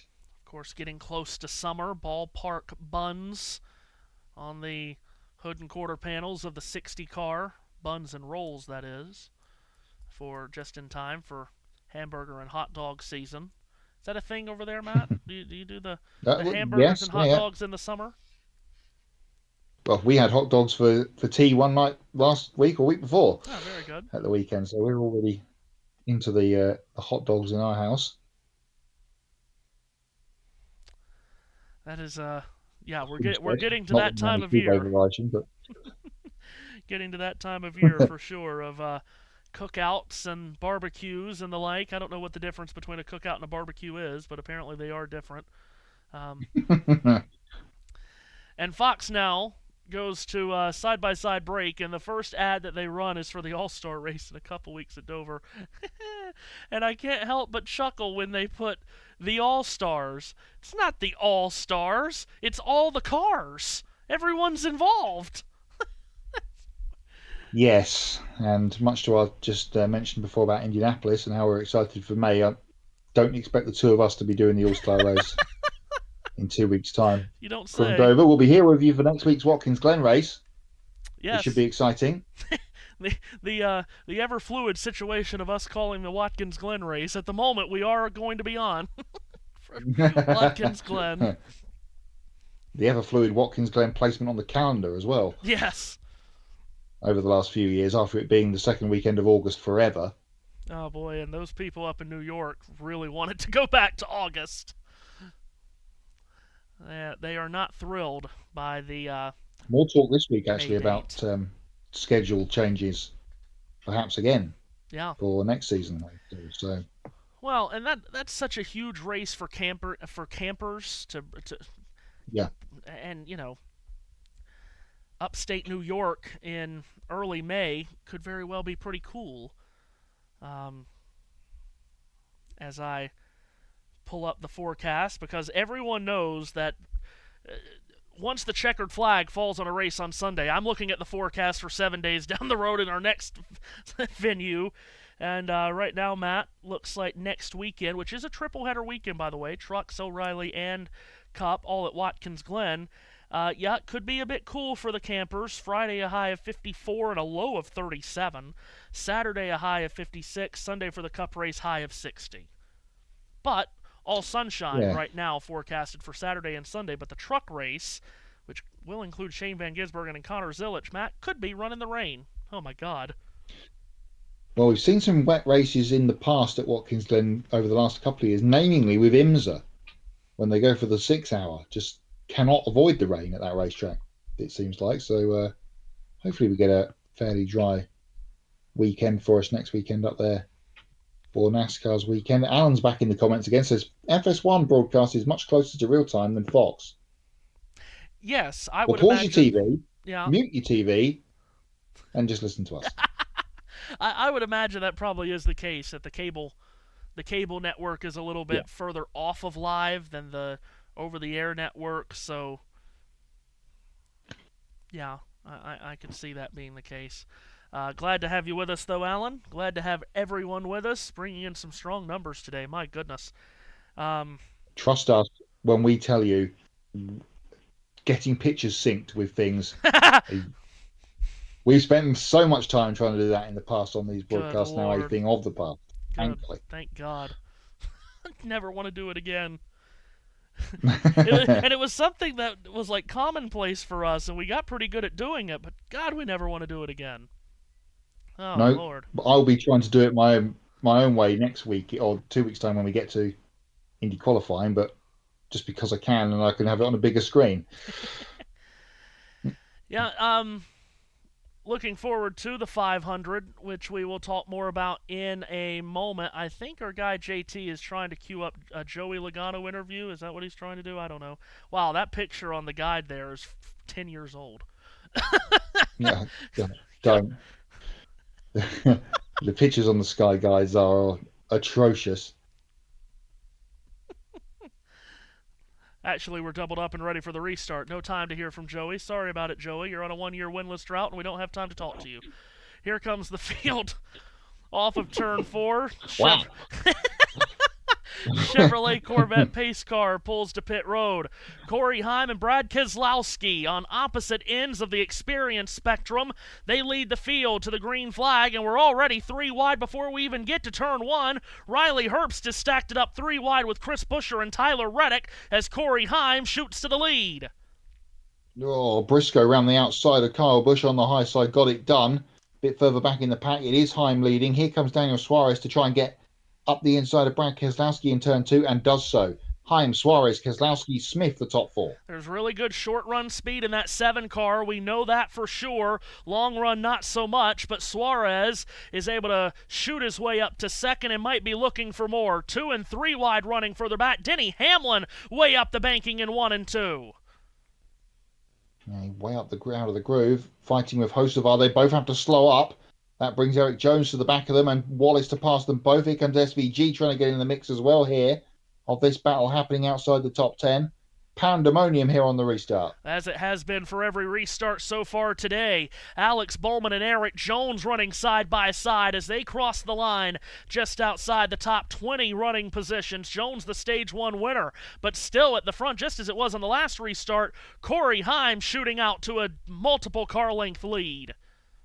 Yeah, he said see ya again at the front of the field. Here's Ricky Stenhouse and Zane Smith battling for 5th position side by side, and Stenhouse will have a nose in front coming out of 4. Stenhouse was 3rd in stage number 1, his best stage finish of the year. Zane Smith to his right elbow. Those two race side by side to turn 1, 5th position, the battle right here. Yeah, and then just behind them it is Chris Buescher and John Hunter Nemechek in front of Chase Briscoe. Those two side by side with Briscoe sitting there going, please do something so I can come past both of you. Nemechek actually threw a block there on Briscoe heading towards turn 3 that time. Briscoe stays behind. John Hunter Nemechek, the green and white Dollar Tree colors flying proudly on the Legacy Motor Club Toyota, and he is still battling elbow to elbow here with Chris Buescher. Nemechek gets bogged down, though, on the bottom of 1 and 2. Buescher trying to rip it around the top to get by. He hasn't completed the pass, though. And he had to get out of the throttle himself coming out of the corner to save from hitting the wall, so it's as you were heading back to 3 with those two side by side. Briscoe behind them. And then just behind them, two of the 2311 cars, Riley Herbst and Tyler Reddick. All those years of everyone hating to come to the Texas Motor Speedway, all of a sudden this has become a real action track. The side-by-side racing today, Matt, has been terrific to watch. Really has. Buescher, it looks like he's cleared Nemechek, finally coming out of 2. Chase Elliott now trying to hunt down Daniel Suarez for second. They're a second and a half back from the leader. Yeah, it's a second and a half. That Toyota of Corey Heim has gapped the field. Suarez holds on to second over Elliott, the winner of this race 2 years ago. Keselowski restarted on the front row. He's back to fourth. He's just in behind Suarez and Elliott. Approaching halfway in this race, listen to this top 10. Heim, Suarez, Elliott, Keselowski, Stenhouse, Zane Smith, Chris Buescher, Nemechek, Briscoe, Herbst. Whoever had that on their bingo card, congratulations to you. As Chase Elliott gets past Suarez to go to second. Suarez going to try to load it up around the top of turn 4, though, and get back alongside Elliott, and he has. 2 blue cars run side by side to 1, but Elliott crams it down onto the bottom of turn 1. He'll complete the pass. That's a prime pass by Chase Elliott. Yeah, it took him a full lap, but he finally got it done. And he will go to second, and now he's 2 seconds back of the leader. They lost half a second scrapping between themselves there.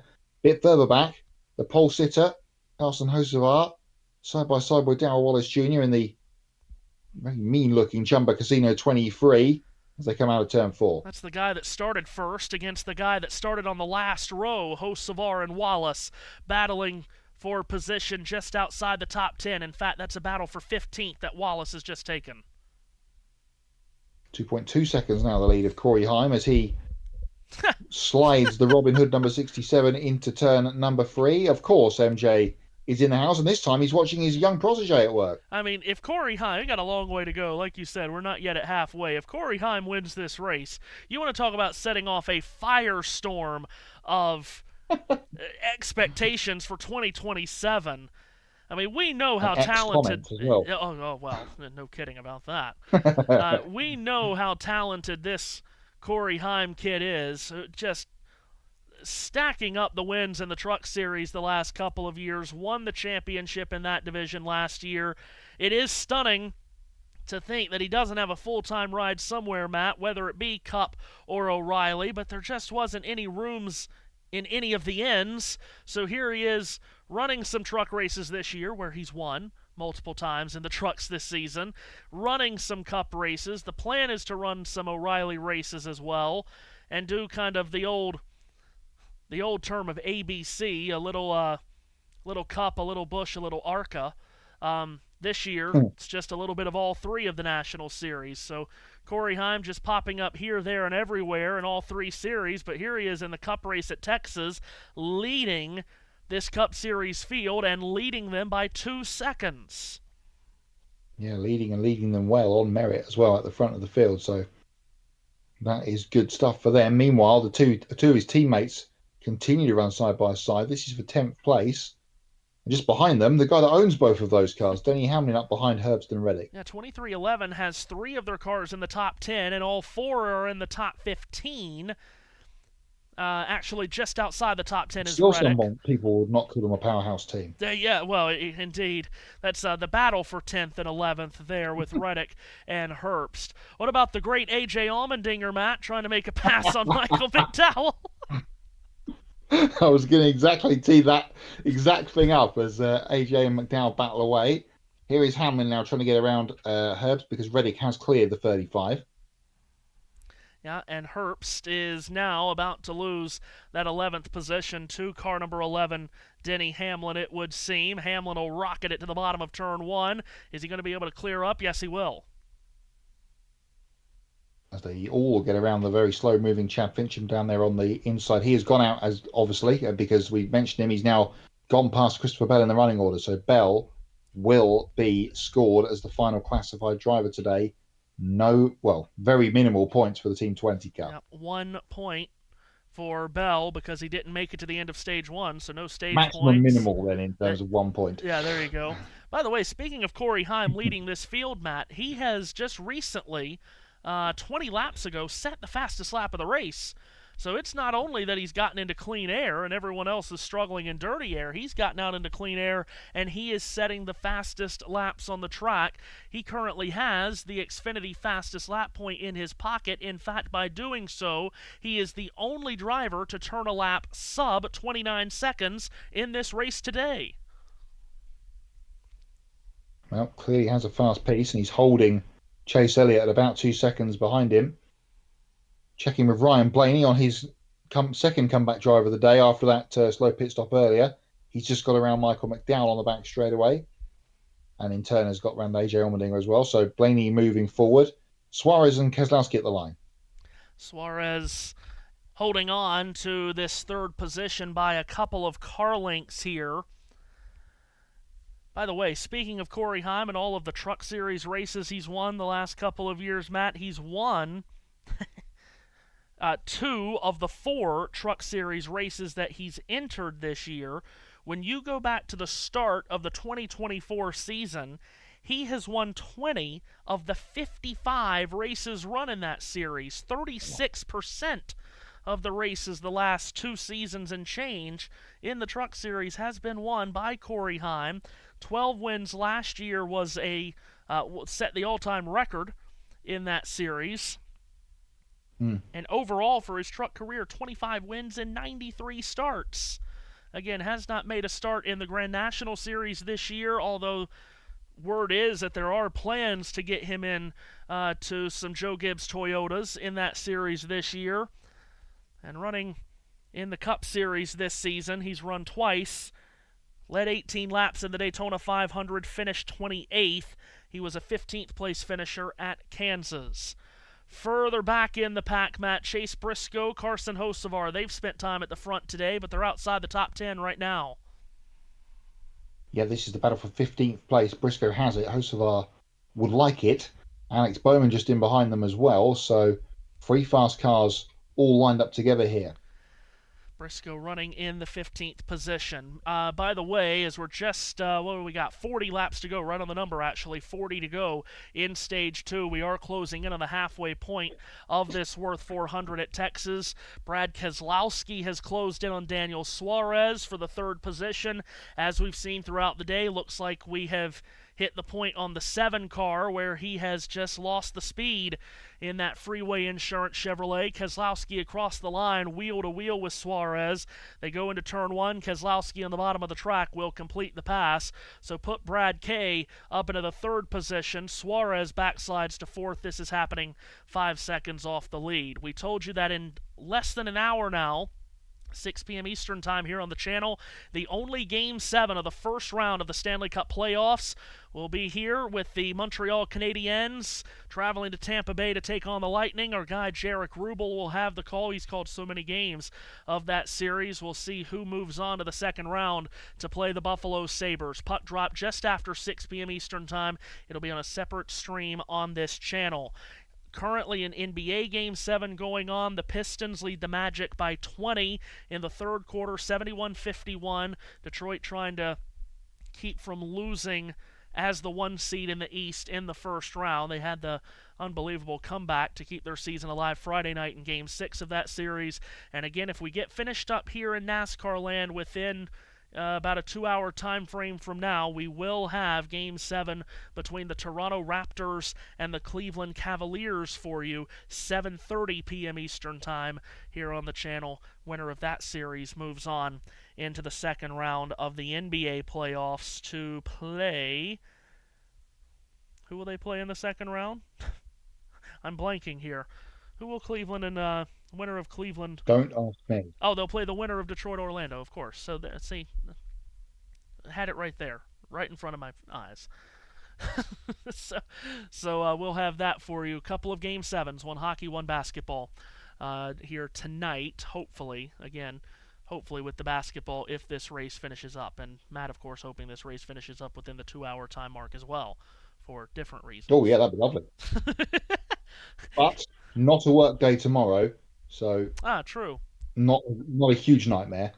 If for my end, if this does go a little longer. Tyler Reddick, by the way, just picking up the place on JHN to go to 8th as Denny Hamlin gets around Ricky Stenhouse Jr. Does not mean that Matt will stick around and be a part of that Toronto and Cleveland broadcast. No, absolutely not.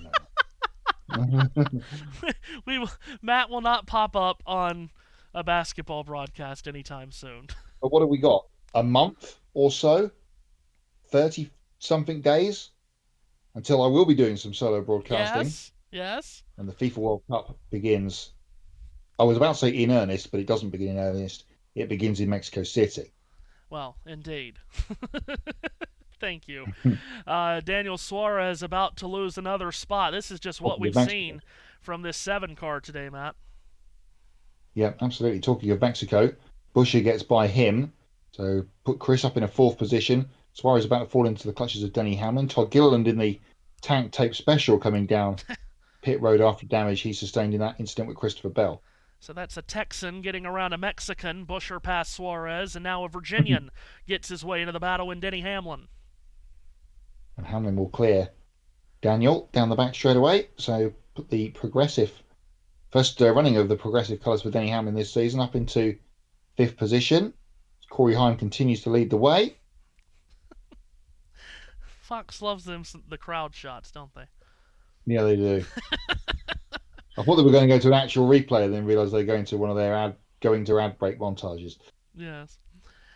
Well, good green stretch here, Matt. Thought we might get into that spell of just yellow after yellow after yellow.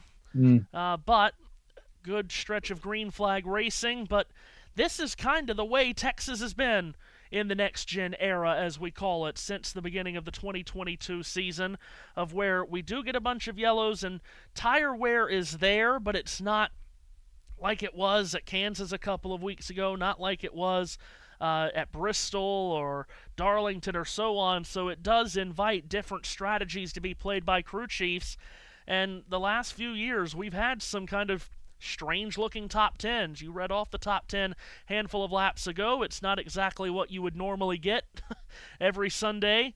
We got Corey Heim up there in the top 10, along with Ricky Stenhouse Jr., John Hunter Nemechek, and Riley Herbst. You've got Ryan Blaney, Chase Briscoe, and Kyle Larson outside the top 20.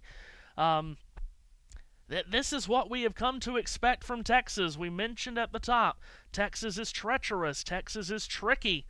And right now, Texas is also very unpredictable. Yeah, and again, we would have said that Corey Heim would have been the leader for this long. The gap is coming down gradually, although it's just gone up on this lap, actually. So it's gone back up to 1.5 seconds, as you can see on screen. So Heim just keeping Elliott at arm's length. They're both well clear of the 2 RFK cars in 3rd and 4th of Keselowski and Buescher. Daniel Suarez about to be enveloped into another battle with Ricky Stenhouse Jr., probably his 2nd or 3rd of the day. Here's Zane Smith on the back straightaway, about to be overtaken by Austin Cindric. To be for 13th place, Smith got forward with the strategy calls around the yellows, and now he's beginning to gradually slide back in that FRM car. Mentioned Heim being out in front for so long. He has now led 42 consecutive laps, and now currently has led the most laps in this race, Matt. Top lap leaders, Corey Heim at 42, Carson Hocevar at 35, just as we all expected. The future of the sport.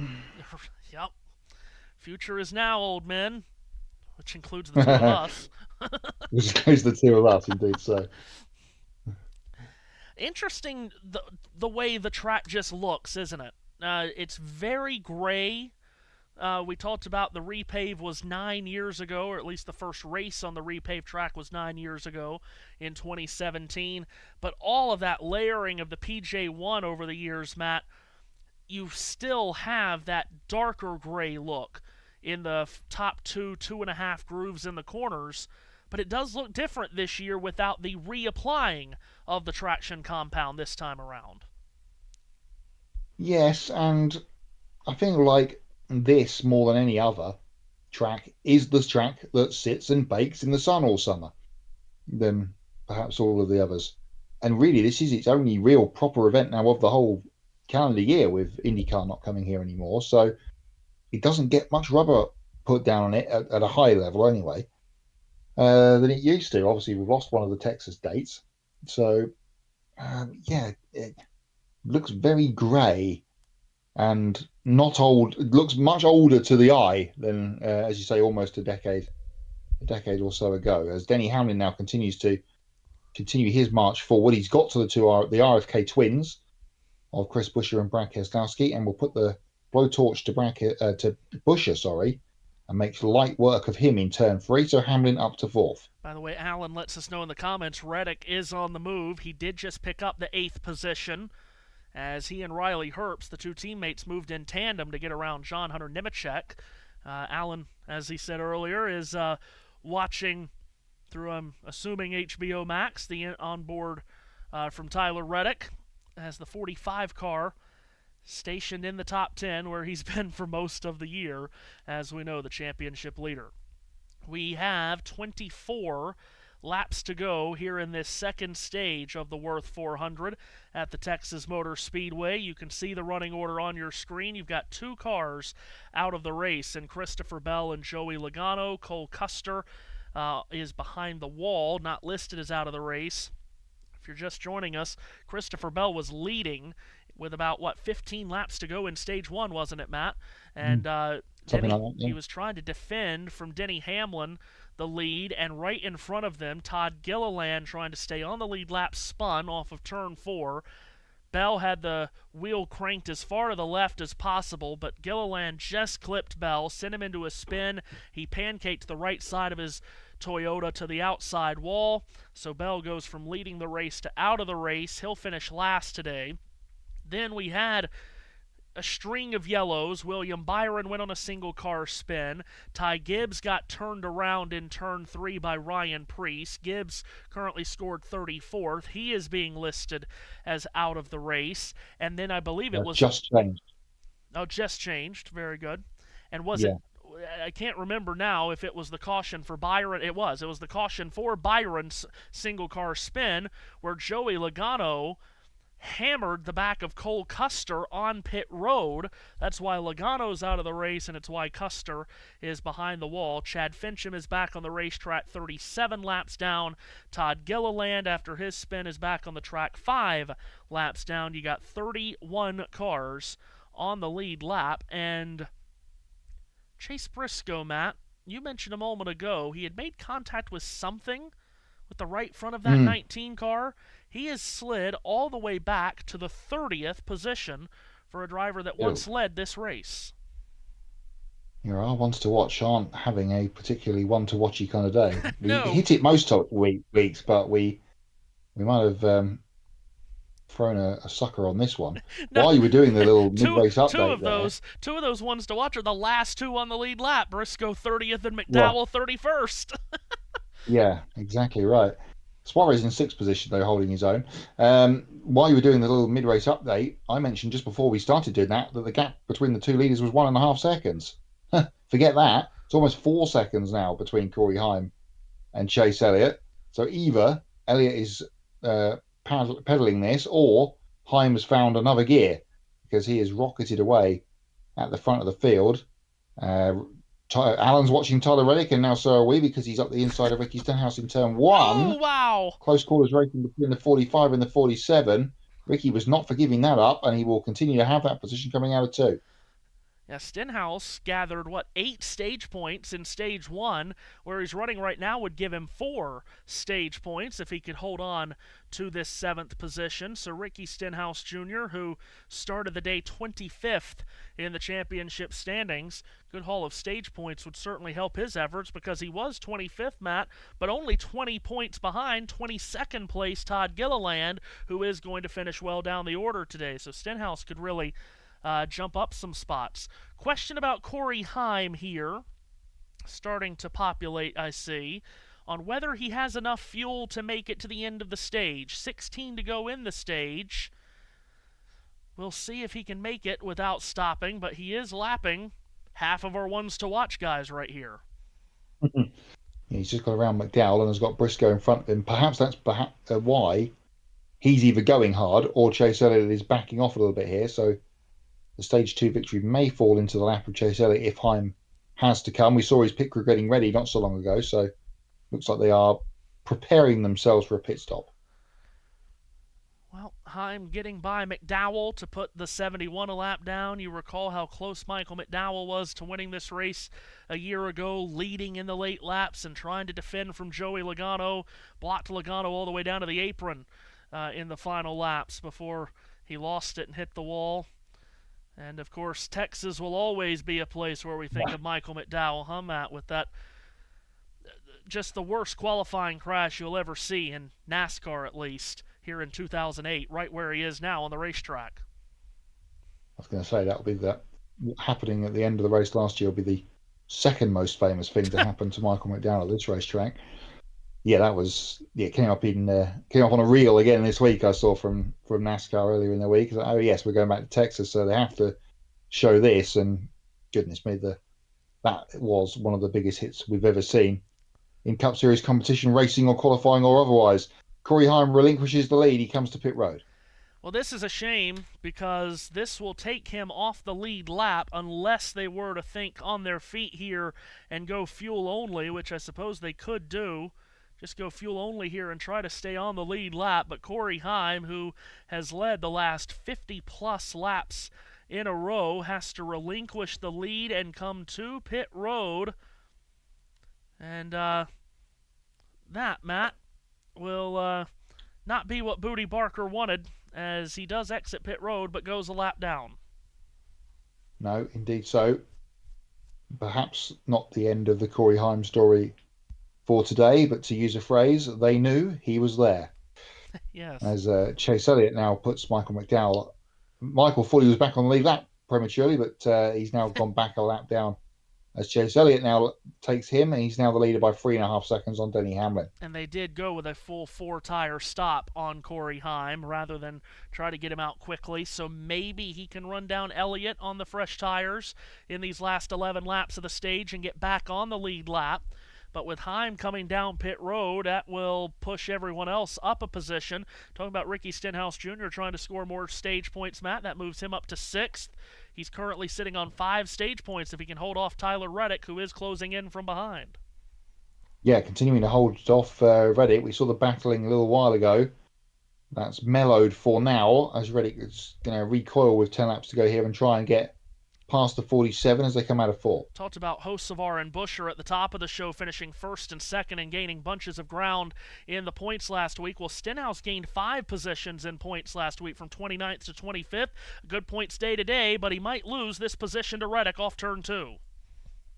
Keeps it for now. They're about to run into Daniel Suarez, who's slowly falling away the longer this run has gone on. Not as vast as he did in the first run of the race at the opening, but still holds down that 5th position. Reddick's still trying to get around Stenhouse for 6th. Stenhouse holding up our championship leader here, and Riley Herbst starting to run the both of them down. Corey Heim back up to speed, but he is a lap down. Now we're looking at him on the back straightaway, getting past Denny Hamlin, so he's the guy that's in 2nd position.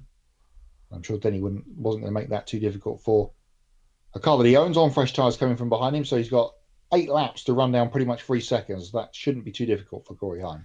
So, yeah, we'll watch and see if that neon yellow number 67 of Corey Heim can make up that 3-second gap to the leader Chase Elliott on fresh tires and unlap himself before the caution comes out for the end of stage in 8 laps. Or if he can get by Chase Briscoe, Matt, which he certainly should do, he'll be in the free pass spot at the very least. But of course, when you use the free pass, you have to restart behind everyone on the restart. If you don't use the free pass, you get to go through the choose, and here he goes right now in turn 2. Heim gets by Briscoe.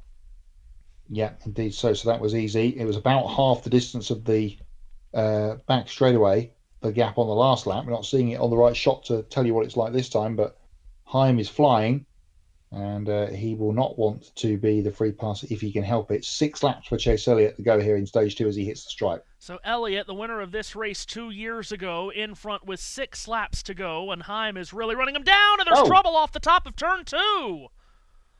Corey Heim will be the free pass because we're under caution, and it's Kyle Larson who has hit the wall, driver's side on, so facing the wrong way. Pensive look from Jeff Gordon on top of the 5 pit box. And Larson is rolling, but he has left rear damage and left front damage too. Some of that, of course, is the damage that was caused into the incident with Chase Briscoe on pit lane. That was where Chase Briscoe picked up the damage from before that you mentioned, and he's not going to be able to get that steered round his Larson, so he's going to have to bang it in reverse. Bit of a smoky burnout, as if he just won the race, but he gets underway again with damage.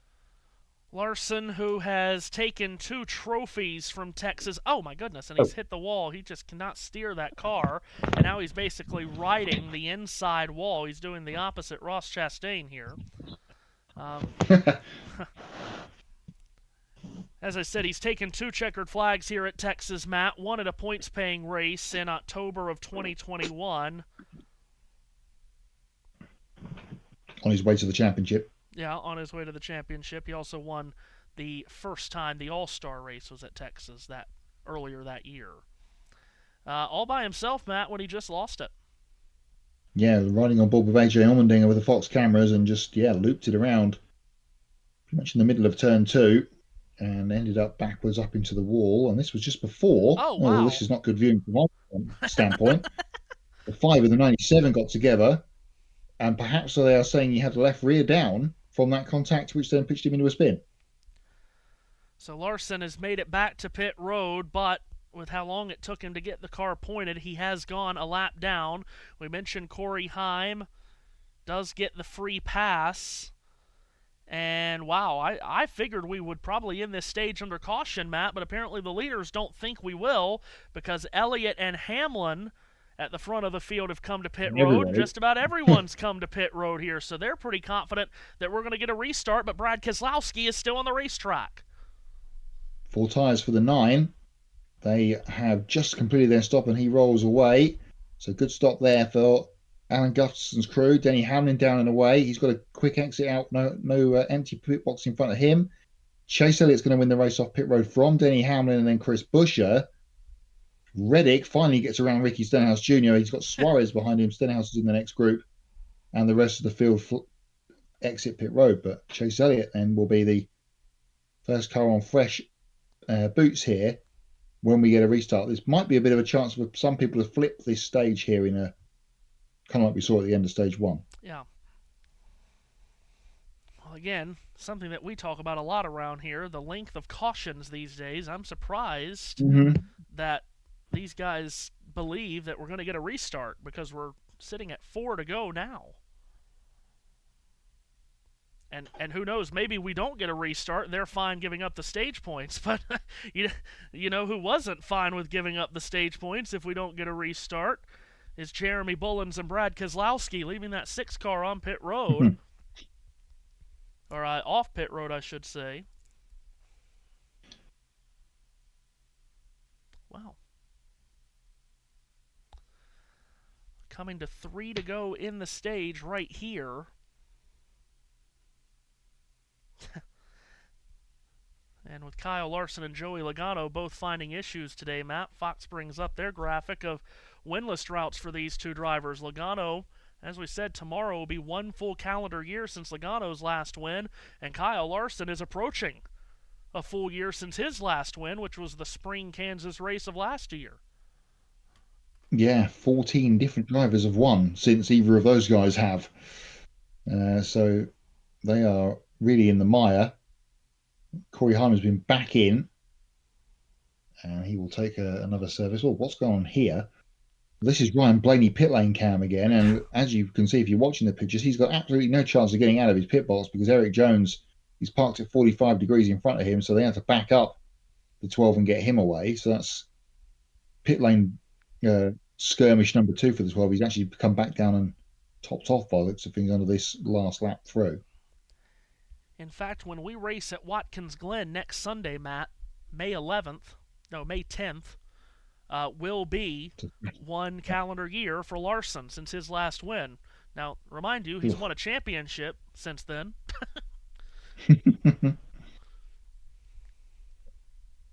Yes, he's been winning everywhere else.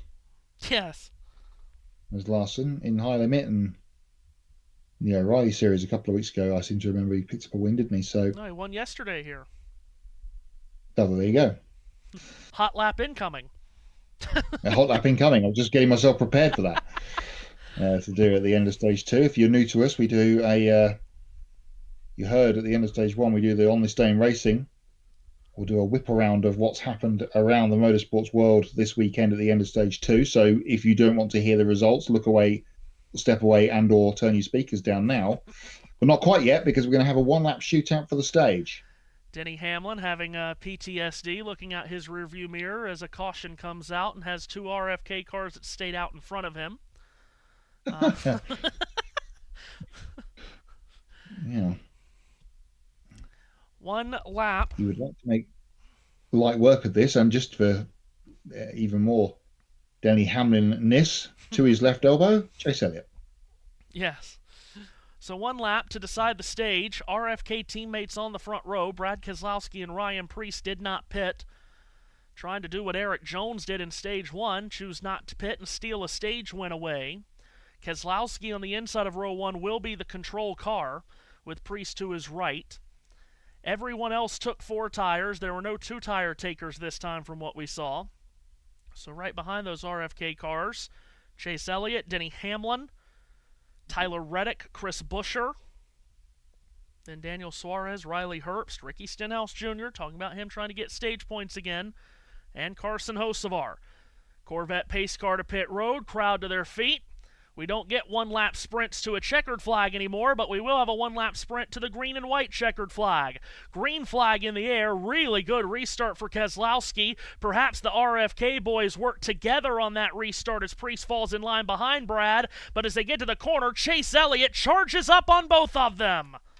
He's going to squeeze past both of them on the inside down the back straight away and bring Tyler Reddick with him, who's gone to second in the queue. He gives Elliott a bump as they head towards turn 3. Elliott will clear Keselowski. Reddick will do the same thing. 9 cars going to take the stage. Off turn 4, green and white checkered flag waving. Chase Elliott in prime position to win the second stage of the Wurth 400 at Texas. Elliott gets the stage win on his fresh tires ahead of Reddick, Hamlin, Keselowski, and Preece. Suarez 6th, Buescher 7th, Herbst 8th, followed by Hocevar and Bowman, Stenhouse in 11th.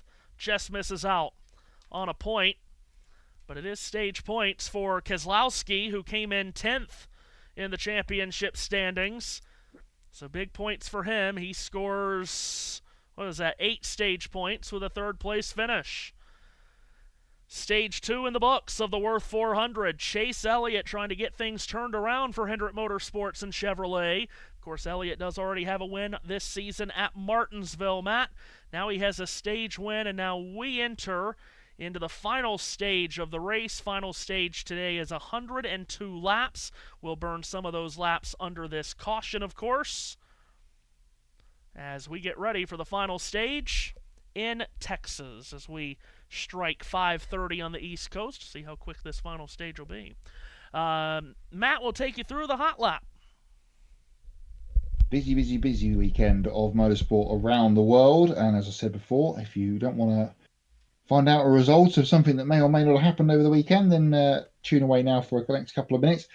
We'll start in Hungary this week at the Balaton Park Raceway, where the World Superbike Championship was in action yet again this weekend for their 4th round of the year, and another triple for the Italian on the Ducati, Nico Bulega. He has now won every single race of the year so far, and the last 4 of last season. So he's on a 15 or 16 race win streak. It is an impressive run for him. JT is in the background. He was at Brands Hatch today to see the GT World European Sprint Cup begin. If I get the order of it in the right order. Arthur Leclerc, brother of Charles and Thomas Neubauer, won the first race at Brands Hatch this afternoon. Ricardo Feller and Bastien Bus, the winners from pole for Porsche in race 2. Super GT is in action tomorrow because they have their race on a Monday, because it is the Japanese Golden Week celebration week this week. So the 3 hours of Super GT can be, well, I'll say in the morning. In the morning for us here in the UK, it's in about 6 hours' time. So if you're around in 6 hours and you want some racing fix, there's a Super GT race at Fuji Speedway to happen. Right now, over on the West Coast at Laguna Seca, the IMSA WeatherTech Sports Car Championship race is ongoing. whoops, as I click on the wrong button. Yesterday, in the Michelin Pilot Challenge race, Turner Motorsports, the winners, Luca Mars and Dylan McAvern, getting home to win that one. The Mustang Challenge was also in attendance at Laguna Seca. Cole Lofsgaard winning the first race on yesterday. The second race has not been updated on this website, so I can't tell you who won that. GT World Challenge Asia were in Indonesia at Mandalika. Saturday race won by Kongfu Cheng and James Fu. And Anthony Liu and Loic Hartog, former Porsche Carrera Cup USA champion, winning the second race. Down south from here in Texas at Miami, or in Miami, outside Hard Rock Stadium, there was a Formula One race this afternoon, won by Kimi Antonelli for Mercedes. Lando Norris picking up the sprint race win yesterday. First ever Formula 2 races on US soil this weekend. A classic yesterday, Nikolai Solov winning in a free car dice in the final corner. Gabriele Mini getting home to win this morning's feature race. Solov leads the championship from Mini by 1 point. Their next race is at the Canadian Grand Prix in Montreal in 2 weeks' time. Also on the list to tell you about, the ARCA Menard Series East was in action, or is in action right now. Oh no, that was yesterday. Sorry, there's no result for the Cookout Music City 150 for the ARCA East. British Superbike Championship gets underway this weekend at Alton Park. They've had one race today, but as I mentioned earlier, it's a bank holiday this weekend in the UK, so 2 more races for them tomorrow. Kyle Ride winning today. At Paul Ricard, the European Le Mans Series had its second race of the season. A win for United Autosports, the team partly owned by Zach Brown of McLaren fame. Ben Hanley, Griffin Peebles, and Gregoire Saucy, the winners there. We also have had Formula E this weekend in Berlin at the Tempelhof Airfield. Nico Muller getting his first Formula E victory yesterday, and Mitch Evans winning today. And finally, right here at Texas Motor Speedway on Friday night, Carson Hocevar continued his wonderful week by winning the SpeedyCash.com 250 for the Truck Series. And as Matthew mentioned as well, in passing before, Kyle Larson getting home to win the O'Reilly Grand National Series race yesterday. There's been a post-race penalty for the Grand Prix just announced, so I can bring you this live breaking news from Miami. Kimi Antonelli, as I mentioned, the winner from Lando Norris and Oscar Piastri. Max Verstappen 5th, Charles Leclerc 6th, but he's just been handed a post-race penalty which drops him behind Lewis Hamilton. So a switch between the Ferraris there. But another win for Kimi Antonelli. He now has a 20-point lead on George Russell as they head to Montreal for the next Grand Prix, which is in Canada in a couple of weeks' time. Premier League today. Let's do a quick soccer update as well. Premier League today. Bournemouth go up to 6th after beating Palace at home by 3-0 at the Vitality. A big game at Old Trafford this afternoon. Manchester United just getting home against Liverpool. The Kobe Mainu winner to win 3-2 against their Northwest rivals. And a big result at the bottom for Tottenham Hotspur. Conor Gallagher and Richarlison with the goals. Aston Villa hit back very late with Buendia in the 96th minute. But Tottenham out of the relegation zone with that win. Drops West Ham into it with a couple of games to go. Big result in Scotland for Celtic. They won away at Hibs to keep their chance of the championship alive.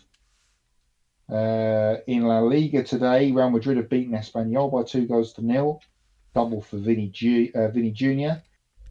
Borussia Dortmund lost away at Borussia Mönchengladbach in the Bundesliga. Haris Tabkovic with the winner for BMW. Freiburg-Wolfsburg was a 1-1 draw. In Serie A, AC Milan lost away at Sassuolo by 2-0. Juventus have drawn at home against Hellas Verona 1-1. And Inter have won at home against Parma. Marcus Thuram and Enric Mkhitaryan with the goals for Inter Milan. Big game in France as well this evening. Lyon have beaten Rennes at home by 4-2 in the late kickoff. And that pretty much concludes the soccer update. But yeah, the big news of the day from the Premier League is that Tottenham are out of the bottom 3 for the first time, and it seems like forever. and have been replaced by West Ham. 3 games to go in the Premier League season. Or 5 if you're Manchester City, because they've got 2 games in hand. They play Brighton tomorrow. No, not Brighton. Who do they play tomorrow? It's not Brighton, because Brighton played Newcastle yesterday. It is Everton. Everton away for Man City tomorrow. And Chelsea Forest also in the Premier League tomorrow. Very good. Thank you, Matt. No problem. Just taking a look here at a couple of things behind the scenes. Anytime I get up now, anytime I get up, I have to come back and check, is the camera still at the right angle? All of that. Things that we never once had to worry about in our past life, huh? Yes, when it was no visual medium whatsoever. Yes. It was just make sure your microphone was switched on, which happened from time to time anyway. But if it was me, you, Seth, or whoever. Yes. By the way, see a bunch of people continuing to tune in today, and we're getting closer to our magic number, Matt. 488 subscribers. Very good. Goal to get to 500 before the 500. Just looking at it on my phone as you were speaking about it. So if you do like what you see in here, hit the subscribe button, hit the notification bell to get notified when we go live. And if you do that, you'll hear a notification in about 15 minutes. We're about to be live on a separate stream on this channel. Game 7, Montreal, Tampa Bay.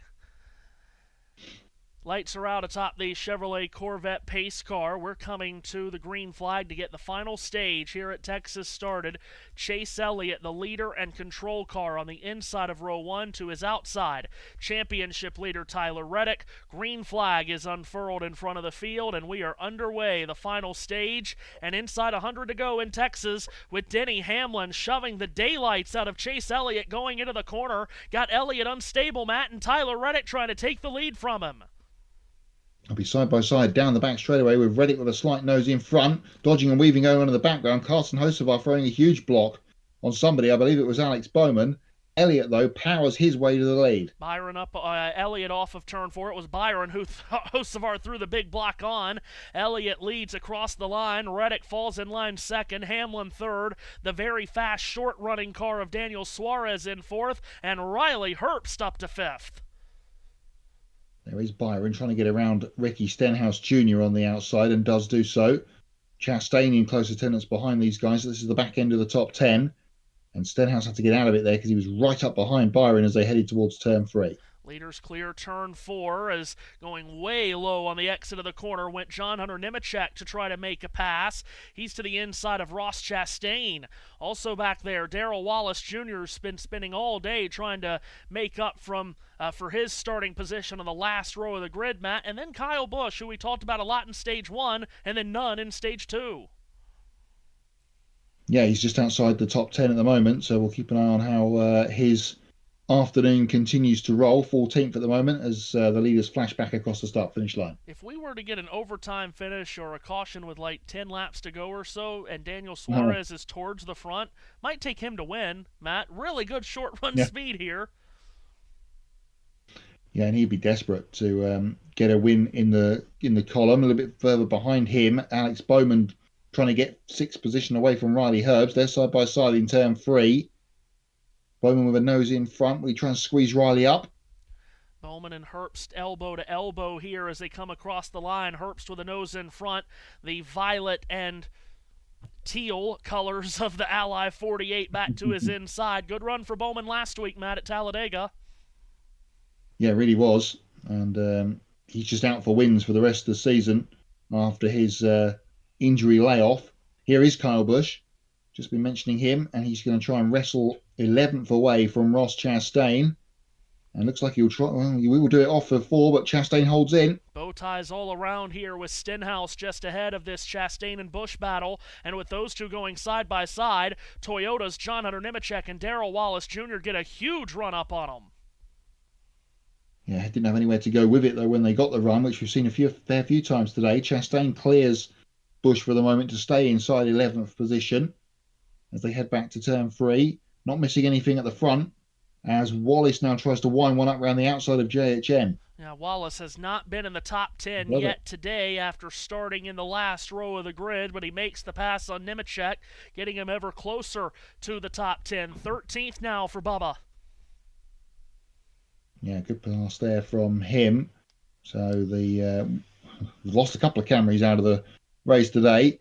Another one trying to make his way forward. It's been an afternoon's work for Wallace to get to this point. Bush continues to look underneath Chastain, but not close enough yet. It's right underneath the spoiler of the Kubota Chevrolet, colored burnt orange and black. Those are good colors here in the state of Texas. And he gets such a run down the straightaway, Matt. By the time he gets to the corner, he'll peel to the inside and try to make a pass on Ricky Stenhouse.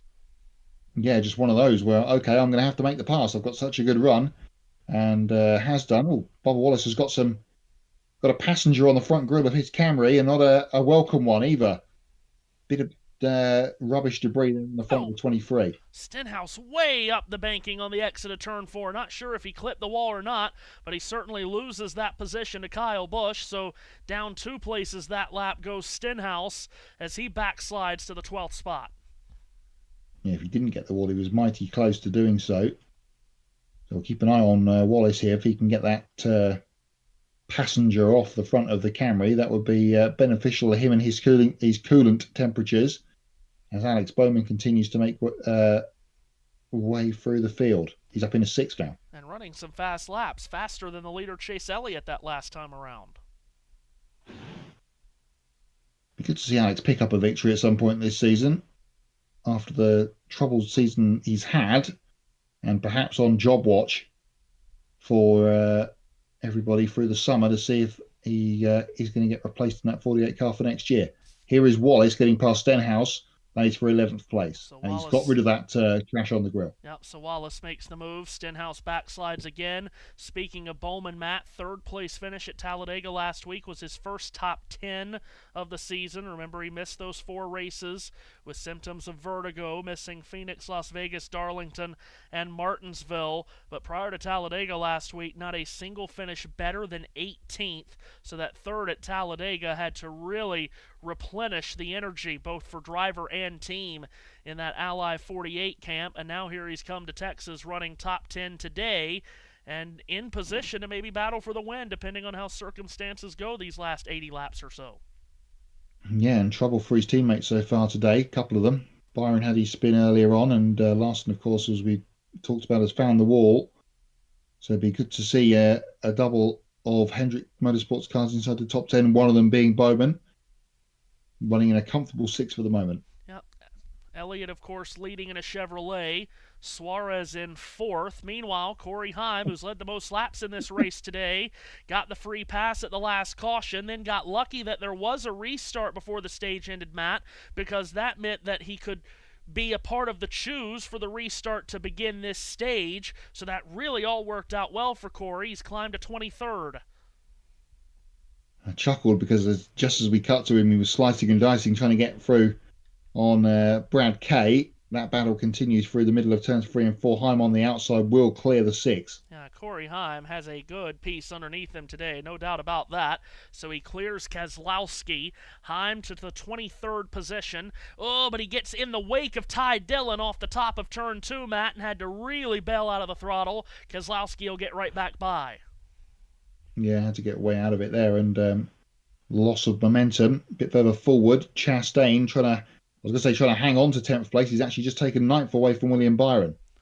Yeah, so Byron, who has had a spin today, trying to regroup this 24 team, Matt. We're talking about kind of the same with Christopher Bell. It's just been a poor start to the season compared to expectations for Rudy Fugle, William Byron, and the 24 team.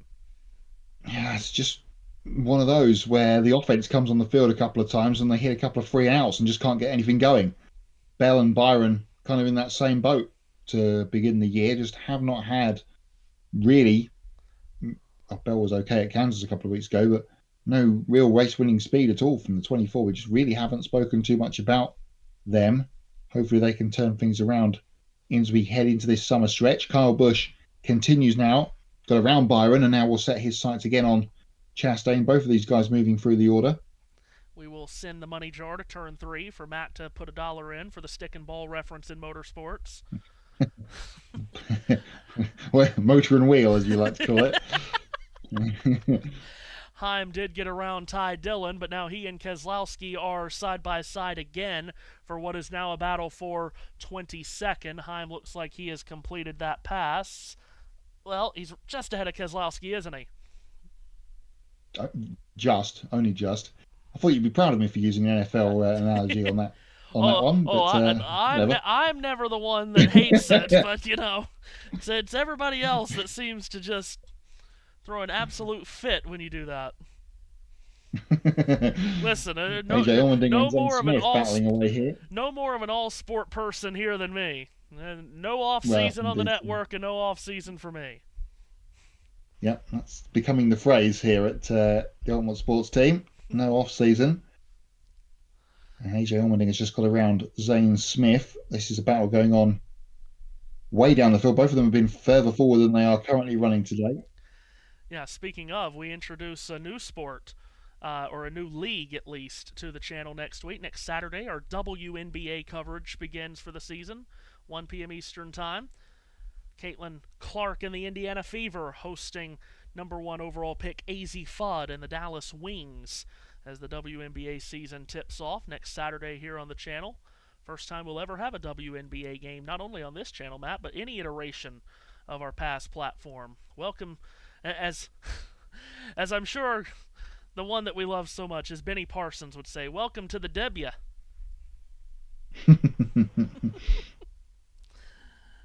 Can't wait for that to start next week. Another string to the bow on that one then next week. And as we have mentioned in passing, Indianapolis week's coming up, coming up. It's not a month anymore. And then not too long after that, it's the FIFA World Cup, which is going to take up a lot of broadcasting hours over the next couple of months. Yeah, for sure. Yeah, that's a good way to start the month of May in Indiana, doing a Fever game next week with Caitlin Clark and what'll be a huge crowd. On Grand Prix Saturday. Yeah, on Grand Prix Saturday, that's right. Chase Elliott at the front of the field leading Tyler Reddick. We'll call it by about 6 car lengths. On the stopwatch, it's about half a second. Talking about Alex Bowman running 6th. He has run down Daniel Suarez as we have the reminder once again after about 15 laps that 7 car just doesn't really have anything in it. Yeah, the backslide begins for the Freeway Insurance #7 and falling into the clutches of the Ally car. 2 insurance companies battling away here for the P5. So Bowman trying to break into the top 5 after getting his first top 10 and top 5 of the season at Talladega last week, but Suarez has gapped him that time coming off of turn 4 by a handful of car lengths and actually brings Riley Herbst into the battle there. How about Riley running 7th? He had a good run at Kansas a couple of weeks ago, remember? So Riley Herbst, who everyone seems to love to pile on, you do you, I guess. But, I mean, we know why he's in the sport, but that doesn't mean that he is just totally without talent. And I feel like we do see weekends where Riley's just chipping away at it and getting a little better each passing week. Yeah, he was decent last week at Talladega. Had some spells towards the front of the race from memory as well. So, there's reasons why he's here, but there's reasons why lots of people are in lots of rides across motorsport. And to be fair, if you group those all together, I'd say Riley's probably doing better than a lot of those people in a similar situation at this moment in time. Yes. And again, our guy Matt White would know, the guy that watches more motorsport than anyone on the planet, more motor and wheel sport. Motor and wheel, yeah. This is race 205 of the year. And I was on 191 on Wednesday, so I've made a big jump since Wednesday to get to 205. Talking of jumping, Alex Bowman to the inside of Suarez. Off turn 4, side by side, couple of Chevrolets, blue, white, and green, #7 of Suarez, violet and teal 48 of Bowman, side by side into the corner, and these two running side by side will only allow Herbst to run them down a little bit. And they continue to be side by side. No, Bowman slips in behind Suarez off of turn 2, so not quite got the energy in the 48 to get through at this point, and we'll just think about it for a moment and see if we can come up with a new challenge. Here's the 4 and the 6, Gregson and Keselowski. First mention of Noah Gregson all day outside of the grid, running side by side with Brad Kay through 3 and 4. He had a good run last week. Remember, he was a ones to watch for us last week before Talladega and ran fairly well through most of the day. He and Keselowski locked in this battle. Where is this at? This is at 22nd position between Brad and Noah. And it's all just in front of our Stage 1 winner, Eric Jones, who runs in 24th. We mentioned earlier today, Connor Zilic, best qualifying run for him on the season. Matt started 12th, lost some positions early, and in fact saw him one time running down in 29th. He has rebounded up to 18th. Just good to see Zilic on the left side of our timing and scoring screen for once this year. Yeah, indeed. So it's been a real struggle for Connor, but let's see if this will turn things around for that third of the Trackhouse stable. He's going to be in contention, perhaps. He would be well in the conversation at Watkins Glen, you would feel, next weekend, and we'll have that for you here on the channel next Sunday as the Cup Series goes to the northeast. Yeah, remember a couple of weeks ago at Kansas, you didn't have a single Trackhouse car finish on the lead lap.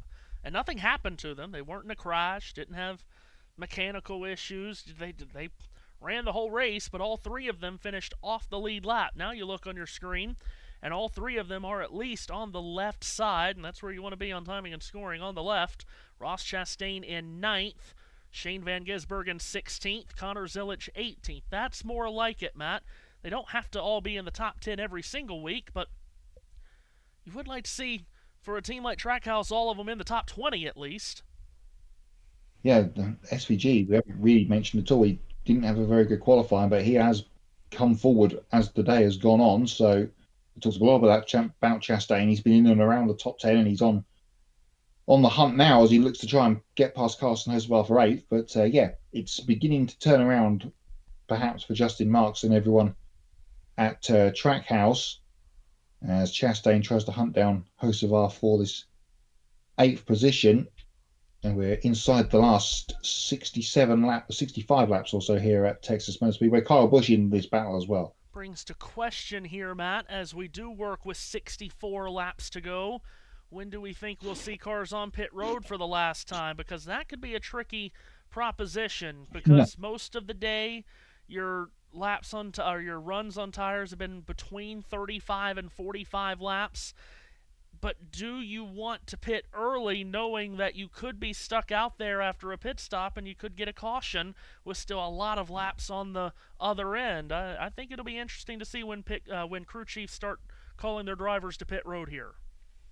Yeah, it won't be long to get to the first stop. We just had a shot there of some of the crews getting ready down there in pit lane as well. So if you can get to 45, which is only 5 laps away, then you would have one more, if we stay green to the end, and who's to say if that's going to happen or not, it would be then one more stop to get home from this next one. So not quite the money stop yet, but the sort of change stop, perhaps, rather than the full-blown bills going on to the end of the race. So this is going to be key, and especially now as this has settled down quite nicely and the cars are fully spread out here, relatively speaking, then a good chance for some people to make some gains or not here as this pit cycle goes through. We saw how it worked out for Christopher Bell in stage 1. He went to the lead after stopping the first of the group at the front.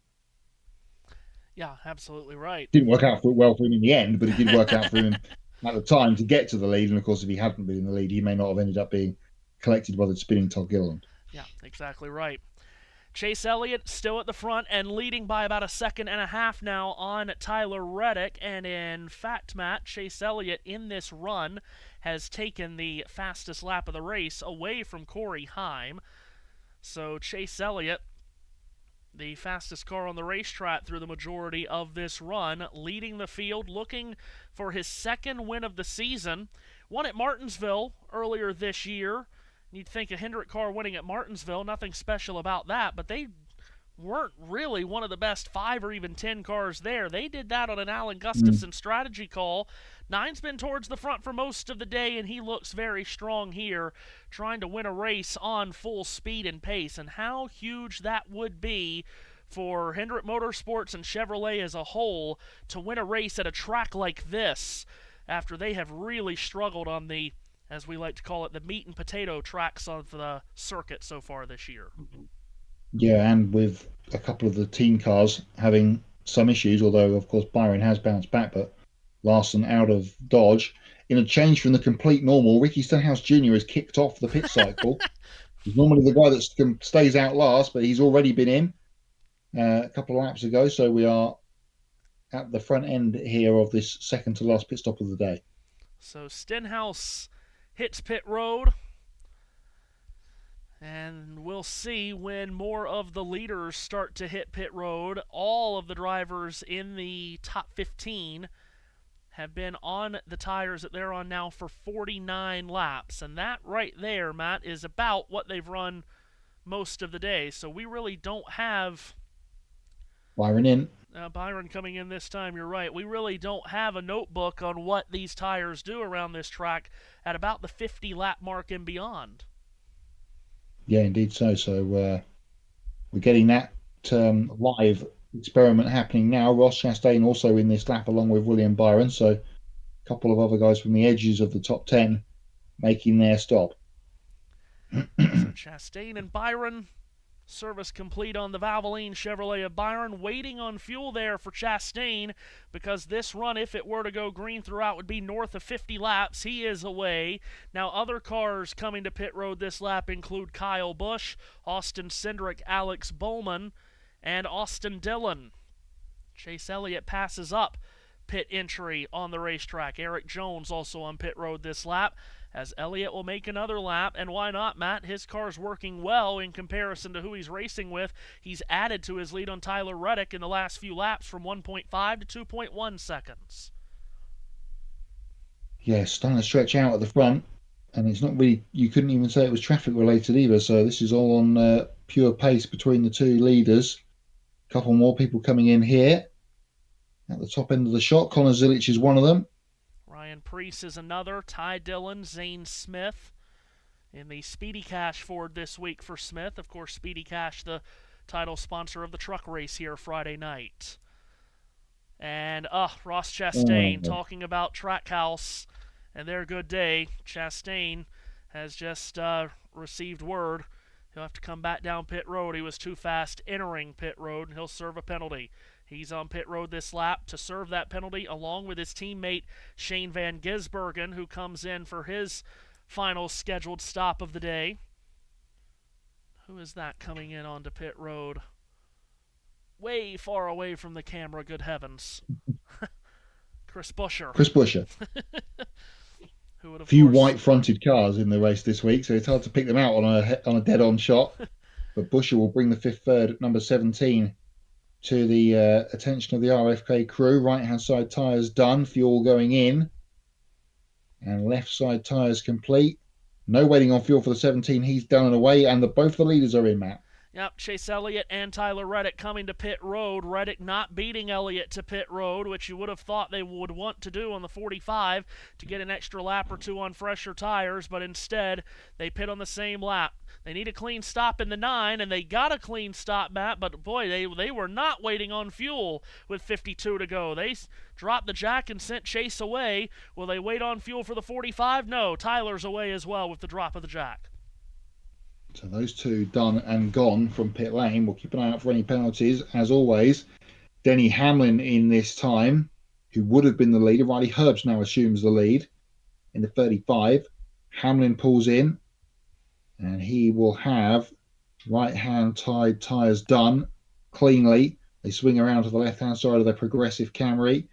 On and off switch, fuel in and fuel out. Hamlin away. Cody Ware, Noah Gregson, Josh Berry also on pit road that lap with Hamlin. Riley Herbst from the lead will come to pit lane as well now. Red and white livery on car 35 this weekend.